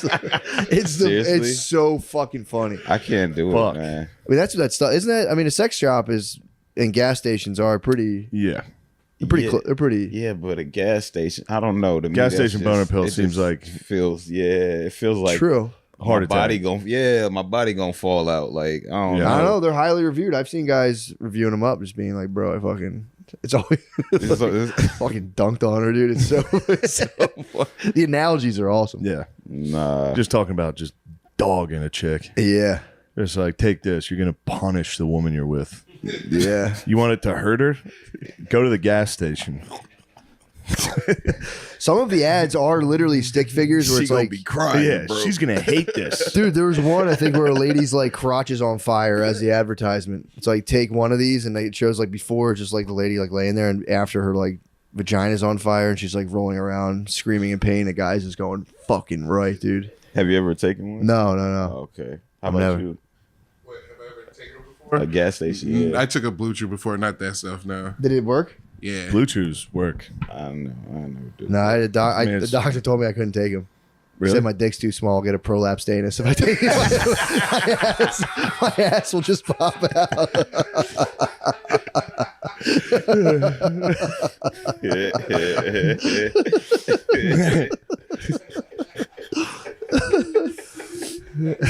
My asshole just pops Got a out. lot of doctor's advice. I never go to the doctor. Yeah. I just make it up. There's a guy reading a chart telling you that. Your asshole will pop You're out. going to want to sit down for this. This type of news is never easy. You're not allowed to have gas station boner pills. You ever have your ass pop out from too hard of a boner? Is that a thing? Something that afflicts the white community. That's why we're so ornery. That's why we don't dance at weddings. It could happen at any moment, dude. If you grind at all, your butt could fall out. Your asshole flies. And it's quick, too. You'd think it would take, like, slow. It's just Just punches out of your back of your slacks. All right. Sorry. No, that's great. I was thinking This is about what it. oh, okay, my bad. The died suddenly version of that fucking documentary of white guy's assholes. That's crazy. It's a good doc. Yeah, that'd be nice. That'd be a nice one. That'd be a nice one. Guy's ass is popping out. Like a My father passed away. His fucking ass popped out. My dad's ass. Guys. He was shuffling a Sweet Caroline and his asshole flew. You know you make me wanna. That gets the dads going. Now wait a minute. That gets the dad. That gets me going every time. Yeah, that works. I hear that at a wedding. I'm like, I'm Let me having get the time of my life. Let me get up there and show him I'm what gonna I hit him with the bacon. I'm gonna sizzle on the floor. That's a white man classic. You didn't know about that move. The bacon, dude. You know about the bacon? do it again. You just lay on the ground and go. Wait, Classic white man dance, dude. I know this shuffle like the. We got to shuffle. Yeah. Lay down, do the bacon. I've never seen a white guy lay on the floor and start dancing. I'll show you. Like I've actually never Yeah. seen that in my life. Next time you and me go to a cool party. I've seen like a awkward. I'll do the bacon. Next cool party we go to. I've seen an awkward two-step. That's like the go-to. Yeah. That's The worm. We got our hands on the quintessential. worm and went nuts with Yeah, that. we got the worm. Ruined the worm. I remember the worm, but that was. I remember black people doing that first.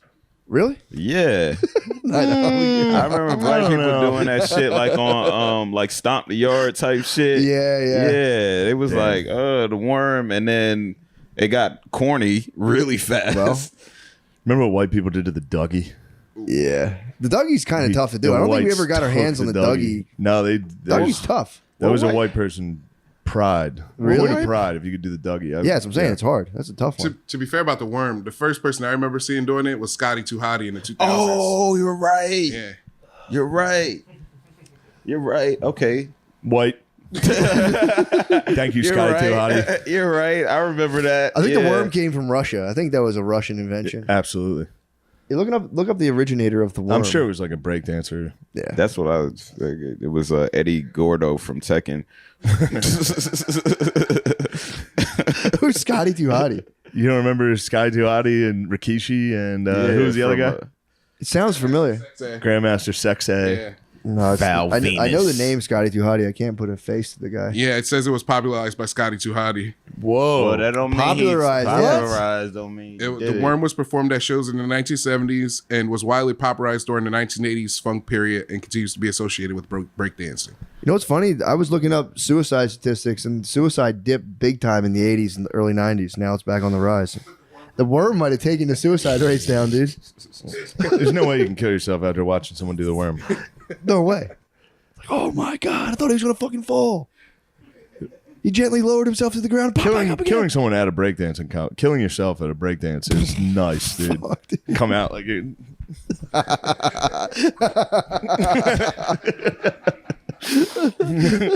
You're just spinning on your butt. Like,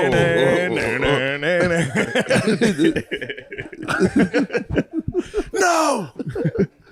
Hey, whoa, where did that come from? Is this part of the act? right at the final beat when he's supposed to. God, that'd be terrible. If I do ever, shit. yeah, that could be one way. Sign up for a fucking rap battle would be nice. What did you say about me? Oh, God, that'd be crazy. Yeah, like the first beginning, like, Fuck it, I can't think of anything. it's really hard. He cheated. Yeah, that makes me. There's nothing that makes me more nervous. Rap battle? Trying to think about rap battling makes me. It's like that's the most intense. So terrifying. That's the most intense environment possible for performance. I would it is. I would love to go to one, but then at the same time, I don't because of the way that the fucking room is. First of all, it's about maybe you get probably like 25 minutes of rap and then an hour and a half of niggas yelling at each other over some other shit, like arguments. Yeah. I watch them a lot. I like them though. Yeah, I watched Yeah, them. I watched them just when Roan was doing them. I used to watch them, and they promote the whole fucking time. Yeah. There's 15 different promoters. Yeah. It's like, when are you gonna get to the back? Yeah. Like, You ever see it's that one of those two fortunate white chicks? No. It's one of my favorite videos ever. They're It's just bad. the Really? two worst. It's like the worst rap battle of all time. Oh, that's got to be good to watch. Yeah, They just suck. We'll watch it. Yeah, that'll be I want to nice. show you. It makes me Dude, happy. It's some brutal shit on there. This is guy Tay Rock, and he's like rapping because sometimes they'll do men versus women, and he just says the worst Bitch. shit. Oh my! But he just doesn't stop, bro. He's like, "You big neck bitch, you refrigerator built bitch, you," and he does it for like an. It doesn't even rhyme It anything. doesn't even rhyme. It doesn't even rhyme. I'm like, Disgusting. You fucking gross to look I'm at. like, bro, this is just that's like it's brutal. You're actually really dumb. Ah. You bad built bitch, you big on the top, low on the bottom built bitch. I'm like, nigga, what is the point of this, bro? Like, what the fuck? That's his art. That's his art. He's in a pure flow state. You kind of cute, ugly bitch. Like, Yeah. I like you. Come here. Kiss me. Fuck that. Never mind. This shit is so mean. I'm like, bro, all right, dog. I didn't know they did women versus men. That's fucking crazy. Yeah. God And damn it's I mean, I've seen one where the girl was like actually really good because she wasn't going at it from the sex angle. Yeah. She was just going at it from like, you a fucking loser or whatever. And the dude was on some shit like, you get a period and blah, blah, blah, blah, blah. And it was just like, nigga, you get out of here. Saw one of a white dude. There's a clip going around. He gets punched immediately, but he's like, "You say I won't use the N word." I seen that one.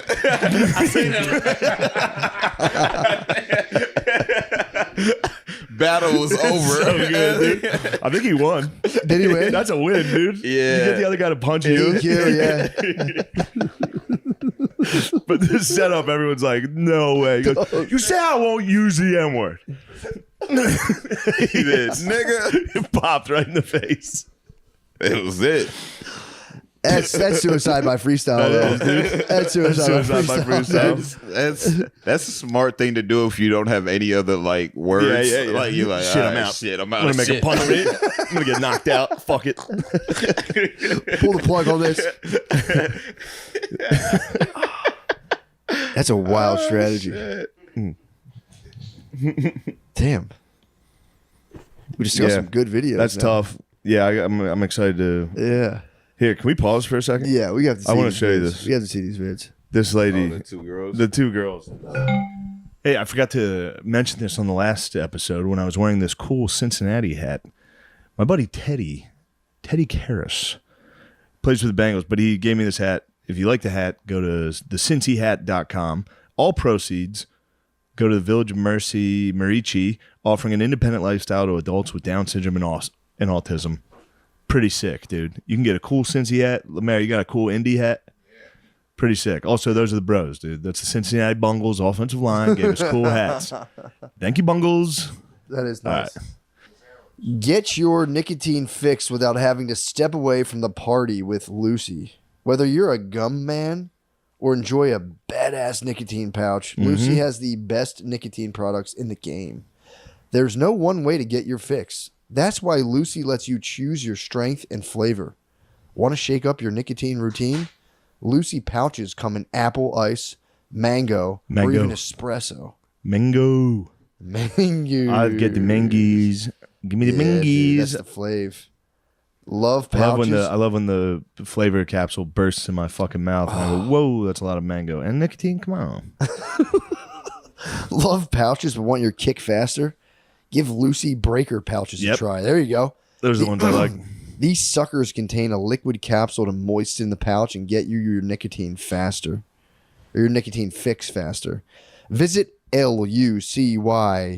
lucy.co and use promo code DRENCHED to get 20% off your first order. Shipping is always free. That's lucy.co. Promo code DRENCHED to receive 20% off and always free shipping. Here comes the fine print. Lucy products are only for adults of legal age, and every order is age verified. This product contains nicotine. Nicotine is, in fact, an addictive chemical. Thank you. All right, guys. The 4th of July is almost here. That means barbecues, pool parties, and glizzies. Today's sponsor, Manscaped, is making sure all of the glizzy gladiators are groomed for battle on America's birthday. Celebrate Sweet Lady Liberty with 20% off and free shipping with our code DRENCHED at manscaped.com. This Independence Day, fire up the lawnmower. The Manscaped Lawnmower 4.0 trimmer. Break out the weed whacker to tackle those ear and nose hairs. With Manscaped's brand of new Beard Hedger Pro Kit, brand new, whatever, you'll be showing up to the pool looking like the American dream. Crop Preserver Ball Deodorant, Crop Reviver Toner, Performance Boxer Briefs. Manscaped has it all. Shave your pubes for the fucking 4th of July party. So when your uncle takes you in the back and he says, "Come here, I missed you. I want to see your hot dog." Yeah, you're wearing your Target bikini, dude. When you take off, when you slide your you know how embarrassed you can be when your uncle takes you aside and says, "I wanted a hot dog. You gave me a hamburger," and he reaches and he grabs and he gets his hand stuck in your bushel. Yeah, a bunch of pubes. You're like, ew, what the hell is wrong with you, What the kid? fuck's wrong with you?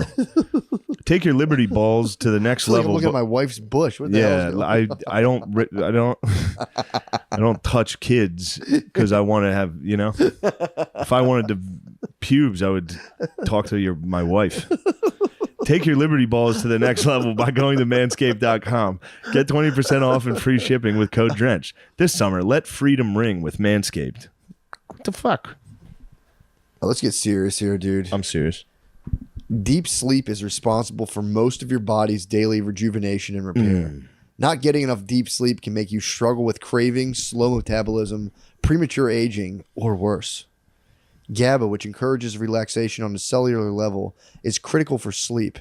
The best way to increase GABA and get better sleep is with Magnesium Breakthrough. I'll be honest, I've been taking Magnesium Breakthrough before they were a sponsor. Dude, I like it. It does help you. For me, it helps me sleep. The thing I like about it is vegan, gluten-free, soy-free. Kosher probably too. Maybe kosher, but... Yeah, there's like all different types of magnesium, and they have like 7 Do they different sleep? kinds. The what? I doubt they're going to like that anyway. We're just joking. But yeah, Magnesium Breakthrough is nice. Some people take magnesium once, and they take, I believe, magnesium citrate, which just helps you. It makes you shit. It's like a laxative. But the real stuff crosses the blood-brain barrier. They have it in there. It's pretty sick. Magnesium Breakthrough is the best supplement out there. It provides you with 7 forms of magnesium designed to help you calm your mind and help you fall asleep, stay asleep, and wake up refreshed. Folks with magnesium deficiency usually have higher anxiety and stress levels, which negatively impacts sleep. Over 80% of the population is magnesium deficient, so that probably includes you. Shit. Visit magbreakthrough.com/MSSecretPod and use code DRENCHED for 10% off your first purchase. There are always amazing gifts with purchase. That's also why I love shopping with Buy Optimizers. Go now to magbreakthrough.com/MSSecretPod and use code DRENCHED to get 10% off your Magnesium Breakthrough and this month's gift. I can't wait to try it. I'm excited to try it and report back to you. You've been a big magnesium I like guy. it, dude. Take it before sleep, and you can really like it. You can take a lot of it too. Like you can double it. I got it, and there was no. They just sent a package of it, and there were no notes in it. I was like, I don't know what the fuck this is. I'm gonna wait till Matthew gets here. Take it before you go to bed tonight and just see. Take 2 capsules, hit the sack. Okay. I like it. What if I have scary nightmares? No. We'll see. I better had not. a dream. Dude, if I have a nightmare, I'm I had coming a and getting you. magnesium dream about Chet Hanks had stolen the cast and was bringing it to Jamaica in patois. And I'm watching him. That motherfucker stole our pot. But then he was delivering it. It was so fucking good. funny. And he was accusing us of we left daggers in like the room of a Jamaican influencer. He's like, Jamaicans are scared of daggers, dude. Dude, yeah, I woke up and it was like Chet Hanks was translating the podcast into patois, and I was like, Big damn, ups. it was so nice. Magnesium, big ups. It is nice. I like Wagwan. mag. Get on the mag, bro. Hasta luego. Bye. Back on. That We got was some good battles. What was that guy's name? Say rock. Tay-Rock just made fun of a lady for being fat, screaming it in her face, dude. It's like a drill sergeant. Yeah. Those white Canadians are... that was unlike anything what was else. her name? I forget. Serenade? Serenade and what was What's the other lady? I don't know whatever other the girl's initials were. Yeah, it was just like TSK or something. Yeah, she was a beast. She's kind of nice compared to Serenade. Serenade. It felt like she was just like a teacher talking. Like it didn't even sound like rap or anything. I think she thought rap was just saying something a black person would say. She's like, I'm not trying to be a hater. Hey, duh. Yeah, she was that far off. Yeah, that was like a hot, crazy lady confronting reality. That's all it was. That was tough. If you're It a was hot, hard to crazy watch. lady, people are like, yeah, for sure, dude. Yeah, You can wanna- definitely get in there. You're a battle rapper. Yeah, get in there. You seem like a battle rapper. Man, Upside down snowman built body bitch. I'm gonna stop. Psych. Just went back in. Roseanne body bitch. Dude, upside down banjo body bitch. Oil funnel melted body. candle body. Oil filter was the most. Yeah. That was like really comedic. Yeah. Oh no, them dudes be funny, Yeah. bro. Jesus Them dudes be Christ. funny. That crushed that lady, man. That was. She was like it's not- smiling. You That don't was come her. back from that. Yeah, it's not okay. You don't come back It's from not that. okay, bro. Yeah, that's permanent damage. Yeah, a lot of times in battle rap, sometimes they'll say like because it's weird because some of them dudes is actually like we cool Yeah. with each other like wrestling, but then they get in that ring and it starts getting real personal, and sometimes they'll say shit like somebody said something about like your wife got shot for you and you still wouldn't marry her, and the whole crowd was like whoa, and it was like yo, this nigga took it too far. But that's what the people want to see. And then one white kamikaze comes in Yeah. and goes, "Watch this." You guys thought that was bad? That's a nightmare. Your wife getting shot for you is a fucking nightmare. You'll never hear the end of that. That's what I'm saying. I'd be fucking. I might take the gun. Fucking. You got to finish her. We gotta put her down, dude. Finish her. We gotta put her down. Oh, Christ. I'm going to be taking the trash out for 60 years after this. I No got days off. shot for you. It's like, well, to be fair, it was not a good marksman and could have hit either of us. Hit you. I don't know what you're doing there in the first place. I Yeah. told you to say. Yeah, no. You'll never hear the end of that. I got fucking shot for you. That's also a testament. A lot of women will say, like, I'd die for you. It's like, well, Would you? yeah. Probably. I think they would, honestly. I don't think women value their lives that much. I really don't think they value their own lives at all. Why you say that? I don't know. I just think they're just like, whatever. Like, did you ever play Cards Against Humanity with women? They do a lot of suicide jokes and shit. I think we hang around different women. True. I'm surprised, actually. Yeah, I think you'd be shocked on this one. I got a feeling you guys hang out with the exact same one.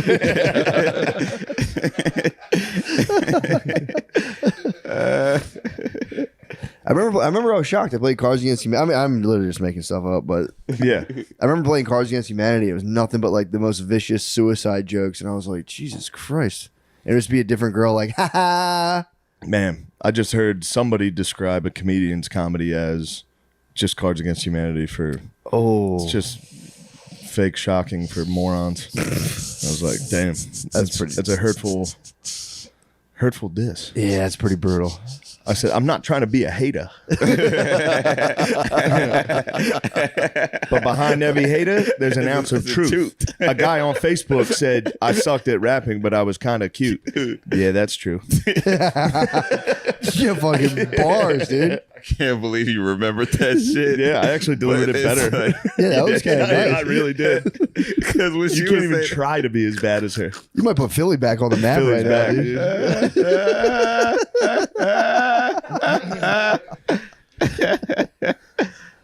yeah, man. Cassidy and me. Me, Freeway, Cassidy. Didn't Rome. Cassidy lose all of his stuff because he like botched a murder against a guy, and then I don't know. What you mean? Cassidy fell from grace? Wasn't there a thing? He was He like the went man, to- and I then think he he got in like trouble He for went to something. jail. Yeah. I want to say it was larceny, but I don't think it was that. well, he came out of jail and bragged about killing the guy or something. And Well, his family's like, "You jerk!" And he was like, "Yeah." When he came out of jail, he was on some real gospel rap at first. That's and always then nice. and then he And you realize that doing doesn't pay the bills. he stopped doing that, and he started battle rapping, and his battle raps are not that great. Ooh, that's gotta hurt. Yeah, there's this guy from Philly though named Easy the Block Captain. Fire. He's nice. Fire. There was a dude from Philly he was on the run for a while, got killed. There's a dude who was on the run for murder, and he just got murdered. And now he's like famous. They're like, oh, he was the best.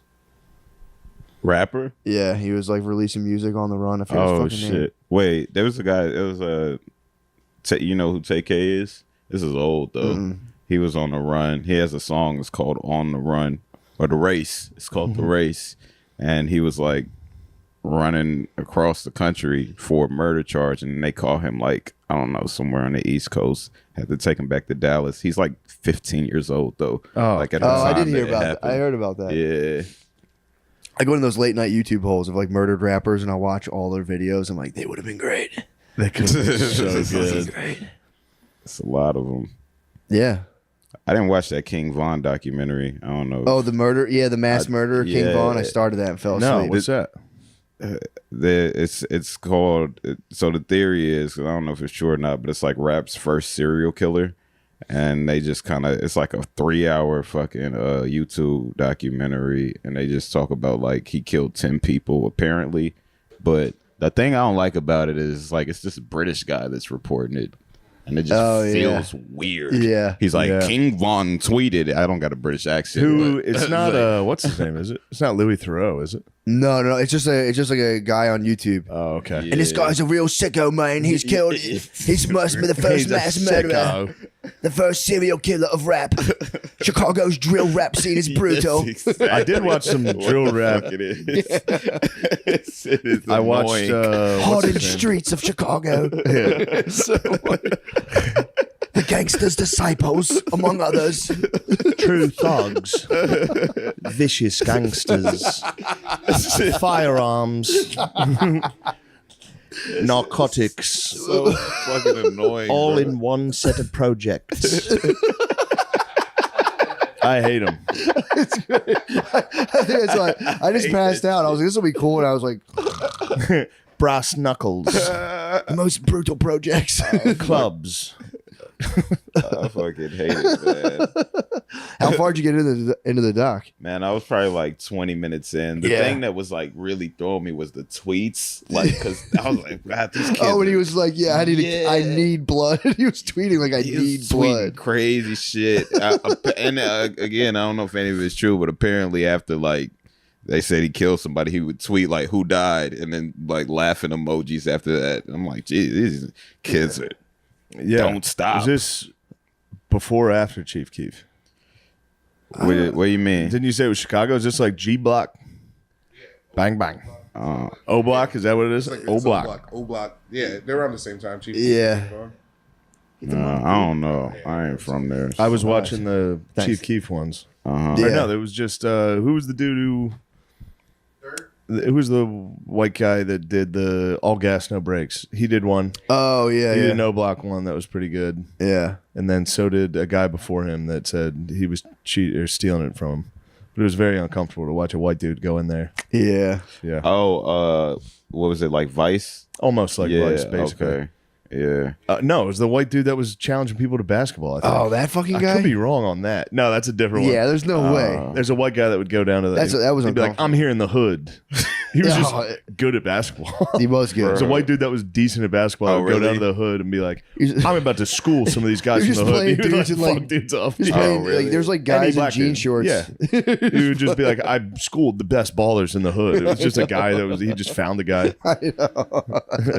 That's cool. Beetlejuice. Yeah, for real. He's like, hey, what are you doing? That's me? Nothing. Just hanging out.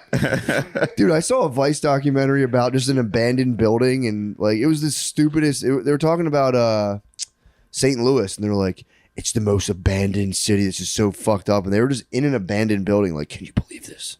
Yeah. So there's a fucking abandoned building. It was an Yeah. abandoned school, and they were like, "Wow, I used to go to this school." It's like fucking Vice cool. used to bother me. Yeah, I would watch it. They would just present you the worst problems of all time. And that was it. Nothing. That was it. Yeah, and do nothing. And you'd go sit there and be like, I didn't know they were okay. fucking drilling oil in the Congo or some shit. Yeah, I mean, yeah, Like walking through warlords are muck. controlling like oil derricks. So, Yeah.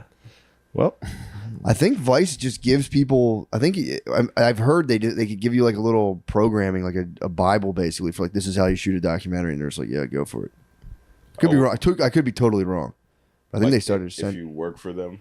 Yeah, I think they have like a pretty bare bones thing where, like, again, I heard this from someone who was like, yeah, eventually they just like if you work for them, they just give you a little book like this is how you shoot documentaries. Here's your gear. they Go started for it. that fucking. We've talked about it before. The one in Liberia is fucking great. The cannibals, General Butt Oh Naked. God, yeah, Back when Vice started, and it was Shane Smith. yeah. They were fucking good. and say his name, Gavin? dude. Yeah, I'm kidding. Gavin. I'm kidding. No, I mean, Gavin. Say his name, Yeah. dude. Gavin kind of rules, but shout out Gavin, no big deal. I forgive you for founding the Proud Boys, Didn't dude. they- That was a joke. Didn't they start it, the two of them? Yeah, It was Gavin McGinnis and Shane I Smith. could be wrong. I think Gavin was one of the founders. But yeah, the Liberia ones, Yeah. wild, dude. Yeah, it was fucking They nuts. used to do that, and then it became just like vote for Hillary. It's like, wait, Yeah. what? I thought you guys were cool. They You guys were. showing me Liberia. They had the magazine, too. The magazine was a big deal. It was like a cool It got bought magazine. by somebody. It got bought by Rupert Murdoch. like fucking Disney Did it really? or AB. Who did Vice get bought by? Not Disney, but No, that makes sense. Yeah. it was bought by Disney. Yeah, September 2018. Yeah, that's about Yeah, when that it makes shit the sense. bed. They were probably like, yeah, you I get tried out of the working. Congo here, boys. Let's You'd be a fuck. good Vice reporter. No, I wasn't trying to be a reporter. I was You'd be just trying funny. to- I was trying to just like hold the camera or something. But It was the Murdochs. Yeah, it just happened. Yeah. Soros. Yeah, they're like, that's enough of you James guys covering Murdoch. the West Congo. There you Yep. go. There's an That'd abandoned be- building in Why don't fucking we St. focus Louis. on white nationalists? Why don't we pretend that that's a bigger problem than it is? Dude, the guy was skateboarding inside the school. He's like, I brought my skateboard. I'm going to try to skate in here. And he just fucking fell. And I was like, what the fuck is this? I saw the best. I was watching a movie. I saw, I think, my new favorite movie. I'm yet to watch it. I only watched the trailer. Ooh. It's called That's also sick to watch a movie like the trailer. Like, my new favorite movie by far. It's called American Insurrection, and it's just liberal porn, dude. It's about if the insurrection happened, white nationalists take over America, and it's like it's just Trump supporters that are now fascists that are like they have checkpoints and shit. And it's a gay couple, an Arab woman, and a non-binary woman. What? She's wearing like a mad feminist T-shirt, and they go on like a killing rampage, like execute the preview. They're like executing Trump supporters. What? It's Really? like nice, dude. that's what they remember. They tried to do the if the Confederacy won, they Yeah, tried yeah. to make that a show. Think about it every day, brother. There was the Nazis. There was the one of the Nazis. yeah, the Nazis one, which they blew. That could have been awesome. The Man in the High Castle, Yeah, that was it, man. The High Castle. that could have been awesome. I didn't know they had I'm the not- Confederacy one. They had one about the Confederacy. Yeah, I think it was with HBO or something, and then they got so much backlash before it even came out that they scrapped it. But Yeah. to be honest, No. Go on. I'd have watched it. Yeah, I'd be curious to see what they thought would have They happened. did one where it was like, what if America sided with the Nazis? And it was just Jewish people. Not, never mind. Go on. I'm gonna go ahead and stop. Wait, that was Yeah, there was a show. Fuck, I forget what it was called. But yeah, What if America sided it was with just the like Nazis? America is Nazis. They are. Yeah. That was like the point of the show. It was like, all right, enough of this. Yeah, that's kind of stupid. No, we're not. In fact, we killed them. Yeah, So we opposed them. We're the opposing force against the you Nazis. said the right thing. think about D-Day. Think about D-Day. Think about all those white Nazis that stormed the beach. Think about those white Nazi heroes. Yeah, they scored on their own goal and they're like, wait, what? Fuck. Yeah, It's embarrassing. yeah, that was an own goal. I did. That was an own goal. That was the movie. D-Day was an own goal. That was a movie. That's a real movie. There was an HBO series that was like that. Well, Handmaid's Tale was kind of weird girl psychological porn where they're like they're being controlled and like religious male authority figures were like, Yeah. have kids now. I don't want to. No, I'm not done working. You know, I don't want this to affect my you know when I career. stopped. You know when I stopped watching. Did you watch Handmaid's Tale?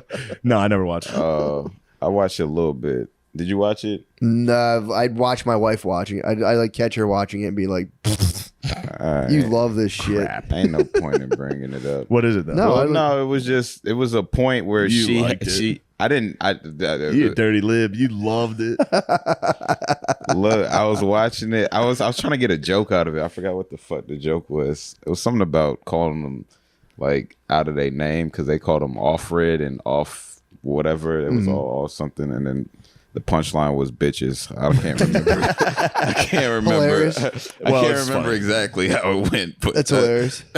You know, my favorite thing to do at the Cellars is to get Keith Robinson fired up about politics. It's one of my favorite You were things. telling me Just that. sit down and be like, I love Trump. dude, But I'm not going to say who it was. There was a comedian there. An African-American comedian was sitting with us. And they were like, I voted for Trump. And he was just like, oh! He was furious. He was like, you're telling me. Like, he was doing that. It was so good. He just he forgave me.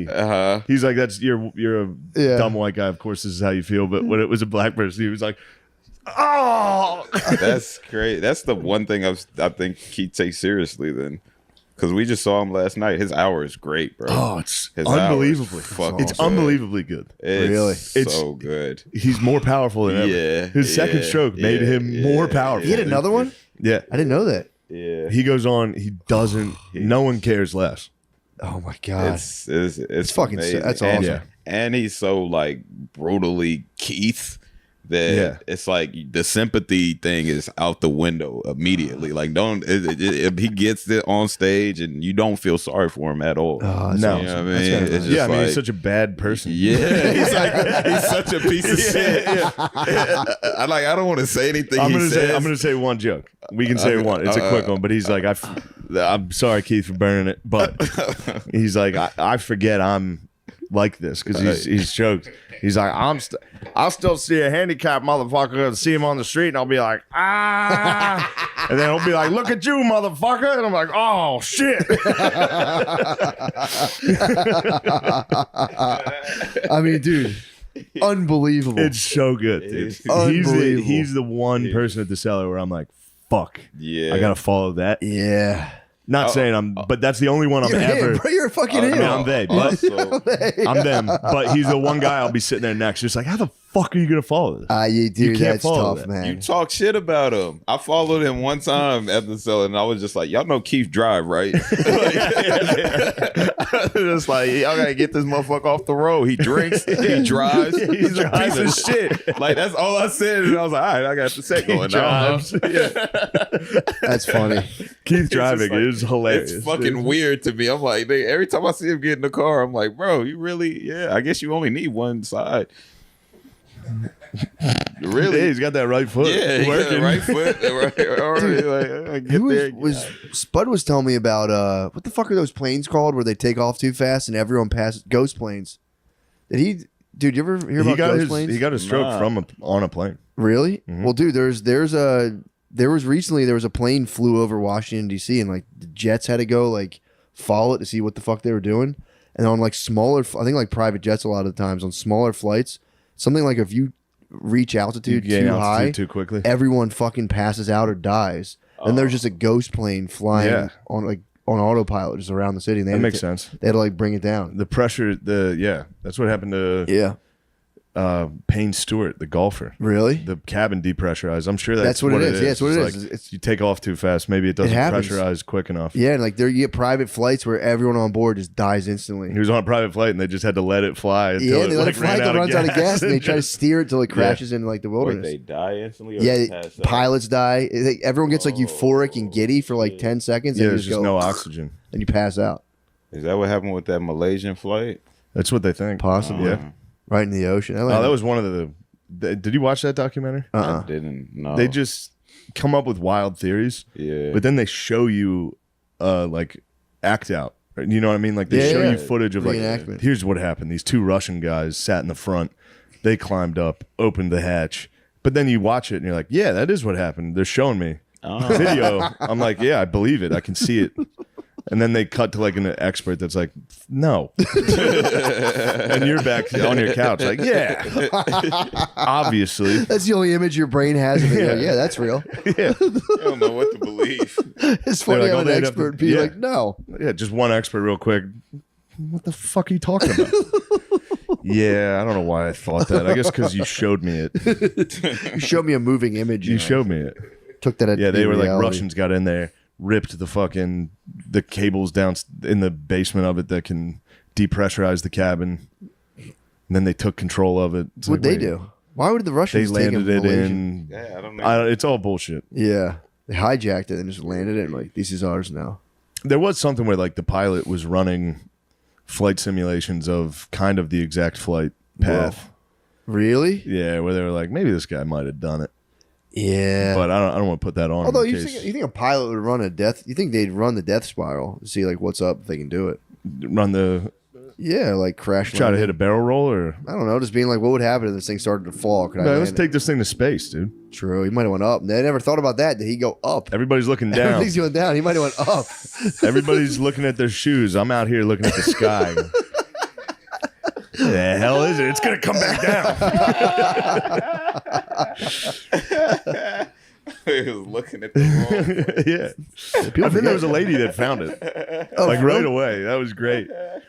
They did this thing where they gave satellite imaging to there was like a website. Anybody could just scour the whole area because they're Yeah. like it'd be impossible to look for it. So they just sent out a website so every freak on Earth could just sit there looking at images of the ocean. And this lady found like wreckage in the South China Sea, and they were just like, no, That's not it. because I think we might have shot it down. Something like that that was one of the theories. It's possible. One of the theories was it was taking off, going to China with some technology on board that we were like, nah. Ooh. Are you But are you a big conspiracy theorist guy? depends what we're talking about. True. Yeah, I'll entertain him. I'll certainly entertain them. I don't even think. Do you have any? I don't have Like any. JFK for sure. Yeah. Okay. Dry. The election obviously was rigged. COVID. COVID, yeah, for sure. See, I don't be. No, I'm not. I don't. Yeah, whatever. You know, like COVID, for instance. You don't nothing or yeah. I think I don't think it was on purpose, but I think it was. They It just came out of a covered up. lab. It came out of a lab in China, yeah.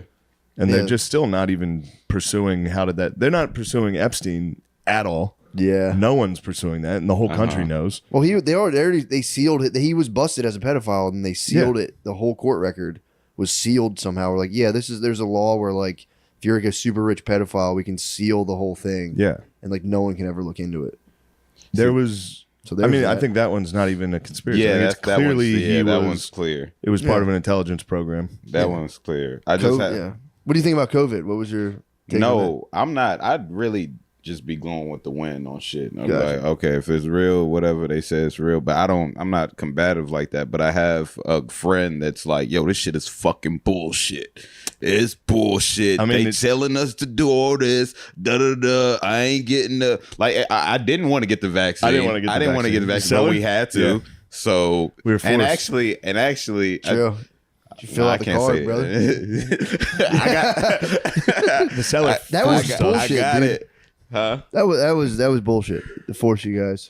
Yeah, I mean, and at this point, I know people that not comics, but like people that faked it and was like kept working.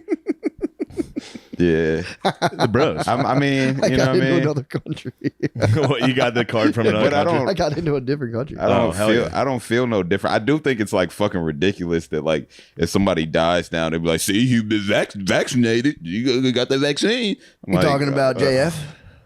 JF? Talking about Jamie Foxx? There's a wild thing going around. about I Jamie don't Foxx. even. That's the thing about the internet that pisses me off the most. If I was Jamie Foxx, I would just not even show my face until He I did. needed I think to. he's fucked. You do? Yeah, he's fucked I up. think that's. I thought I could have sworn I read that he was Nah, like for his real. daughter said that he Yeah, was I good. did see that. I do yeah, believe but then he was her- still in the fucking hospital though. You was in the hospital with him? No, he had a stroke, didn't he? Wasn't he in a center and had a stroke? And I don't didn't know. the Canon come out and yeah. say? I could be wrong, but I thought the Canon came out and started saying some wild stuff on his behalf. Cannon's the truth. Nick Cannon, dude. He might. Cannon. Oh, Nick Cannon. He's at the forefront. He is. I don't know. I could be wrong because I looked up. I heard Nick Cannon came out and like spilled the beans, but I couldn't find it on Google. So. Yeah, but you're right. I don't know why the daughter would tweet that he's playing pickleball. Yeah. Well, there was just so much conflicting information on it. She was like, "He's all good. He's playing pickleball." Yeah, but why would she? But then it was like he had another stroke. I have no fucking. Who knows? It's terrible. Jamie Foxx is the fucking man. Yeah. But yeah, there's a lot of people that went down that I was like, that could be vaccinated. Yeah. That could be a booster fucking related pass out. Maybe it's because I'm Nigerian. I got all this strong, you know what I'm saying, immune system and blood and shit. You know, we the superior race, so it's just not. It just don't affect. You know what I'm saying? Could be. Why are you trying to get me to say something? Yeah. Say it. Say I'm wrong. That's what. Who was saying that shit yesterday? I was keeping it with black people like for 2 hours. Yeah, we don't get COVID. Like, that was a real report, which was fucking crazy. That's when I'm on my conspiracy theory shit, because I'm like, why would y'all put this out there? What, that black people don't get COVID? Yeah, why they were would y'all- saying they were getting it And the then worst they were putting it out. Exactly. Yeah. But at Yeah. first it was like they don't get it at Oh all. yeah, I remember that. And then it was like, you niggas is all dying. Yeah. Yeah. I think like most conspiracies, they didn't know what the fuck was going on and people were just reporting shit. Mm-hmm. And that happens all the time. Yeah. Like they're like Yeah. Sandy Hook, they were like, they've apprehended a second shooter. It's like, Yeah. no, they didn't. You just got false information. Yeah. You said it, and now that's out there. One local news station saying the wrong thing. You know, maybe A dude came out for Jamie. It was like some white dude was like, "I know it firsthand. He got it, and now he's fucked up." And they were like, "Fuck you, dude." But it's like, who knows? He could just be trying to. That's what happened with the dude from the Bills. What? He got hit he got hit in the chest. heart. yeah. Oh, they He fucking tried to- died on the field, and people were like, They tried to say it was a vaccine? I mean, it's never happened ever. Yeah. Well, they were saying there's a theory. So If you there's a Although- couple. Here's the thing, though. So I think it happened. It originated in the lab. They covered it up to save like the government's Yeah. self, whatever. And then all of a sudden, it was the big pharma companies were like, "Whoa, hold on. This will be nice." And they made billions of bucks and forced everyone to get this Yeah. thing. And dude, it's sure. people have gotten fucked up from it for sure. I've talked to Undoubtedly. so many people. I talked to a lady who passed out, got the second shot, passed out. Myocarditis apparently is a big. I've talked to a lot of people who said their cardio is fucked up Yeah. after getting it. People do pass out from needles though a lot. True. Also, but back to the big pharma thing. Yeah. It's not a conspiracy to think that our government is controlled almost entirely by corporations. Yeah. That's not a conspiracy. No. So when it comes to something like this, I don't think it's very conspiratorial to think No, that I way. don't. I wasn't even thinking about the. I was actually talking about the disease. Oh yeah, about Oh, how whether it it's- exists or not. how it's not that serious. How all of us in this room have gotten it like 5 times, Yeah. and 4 of those times didn't notice. It was And the only time I did is when I stuffed my hand in my ass and smelled it, and went, "Holy shit, I got COVID."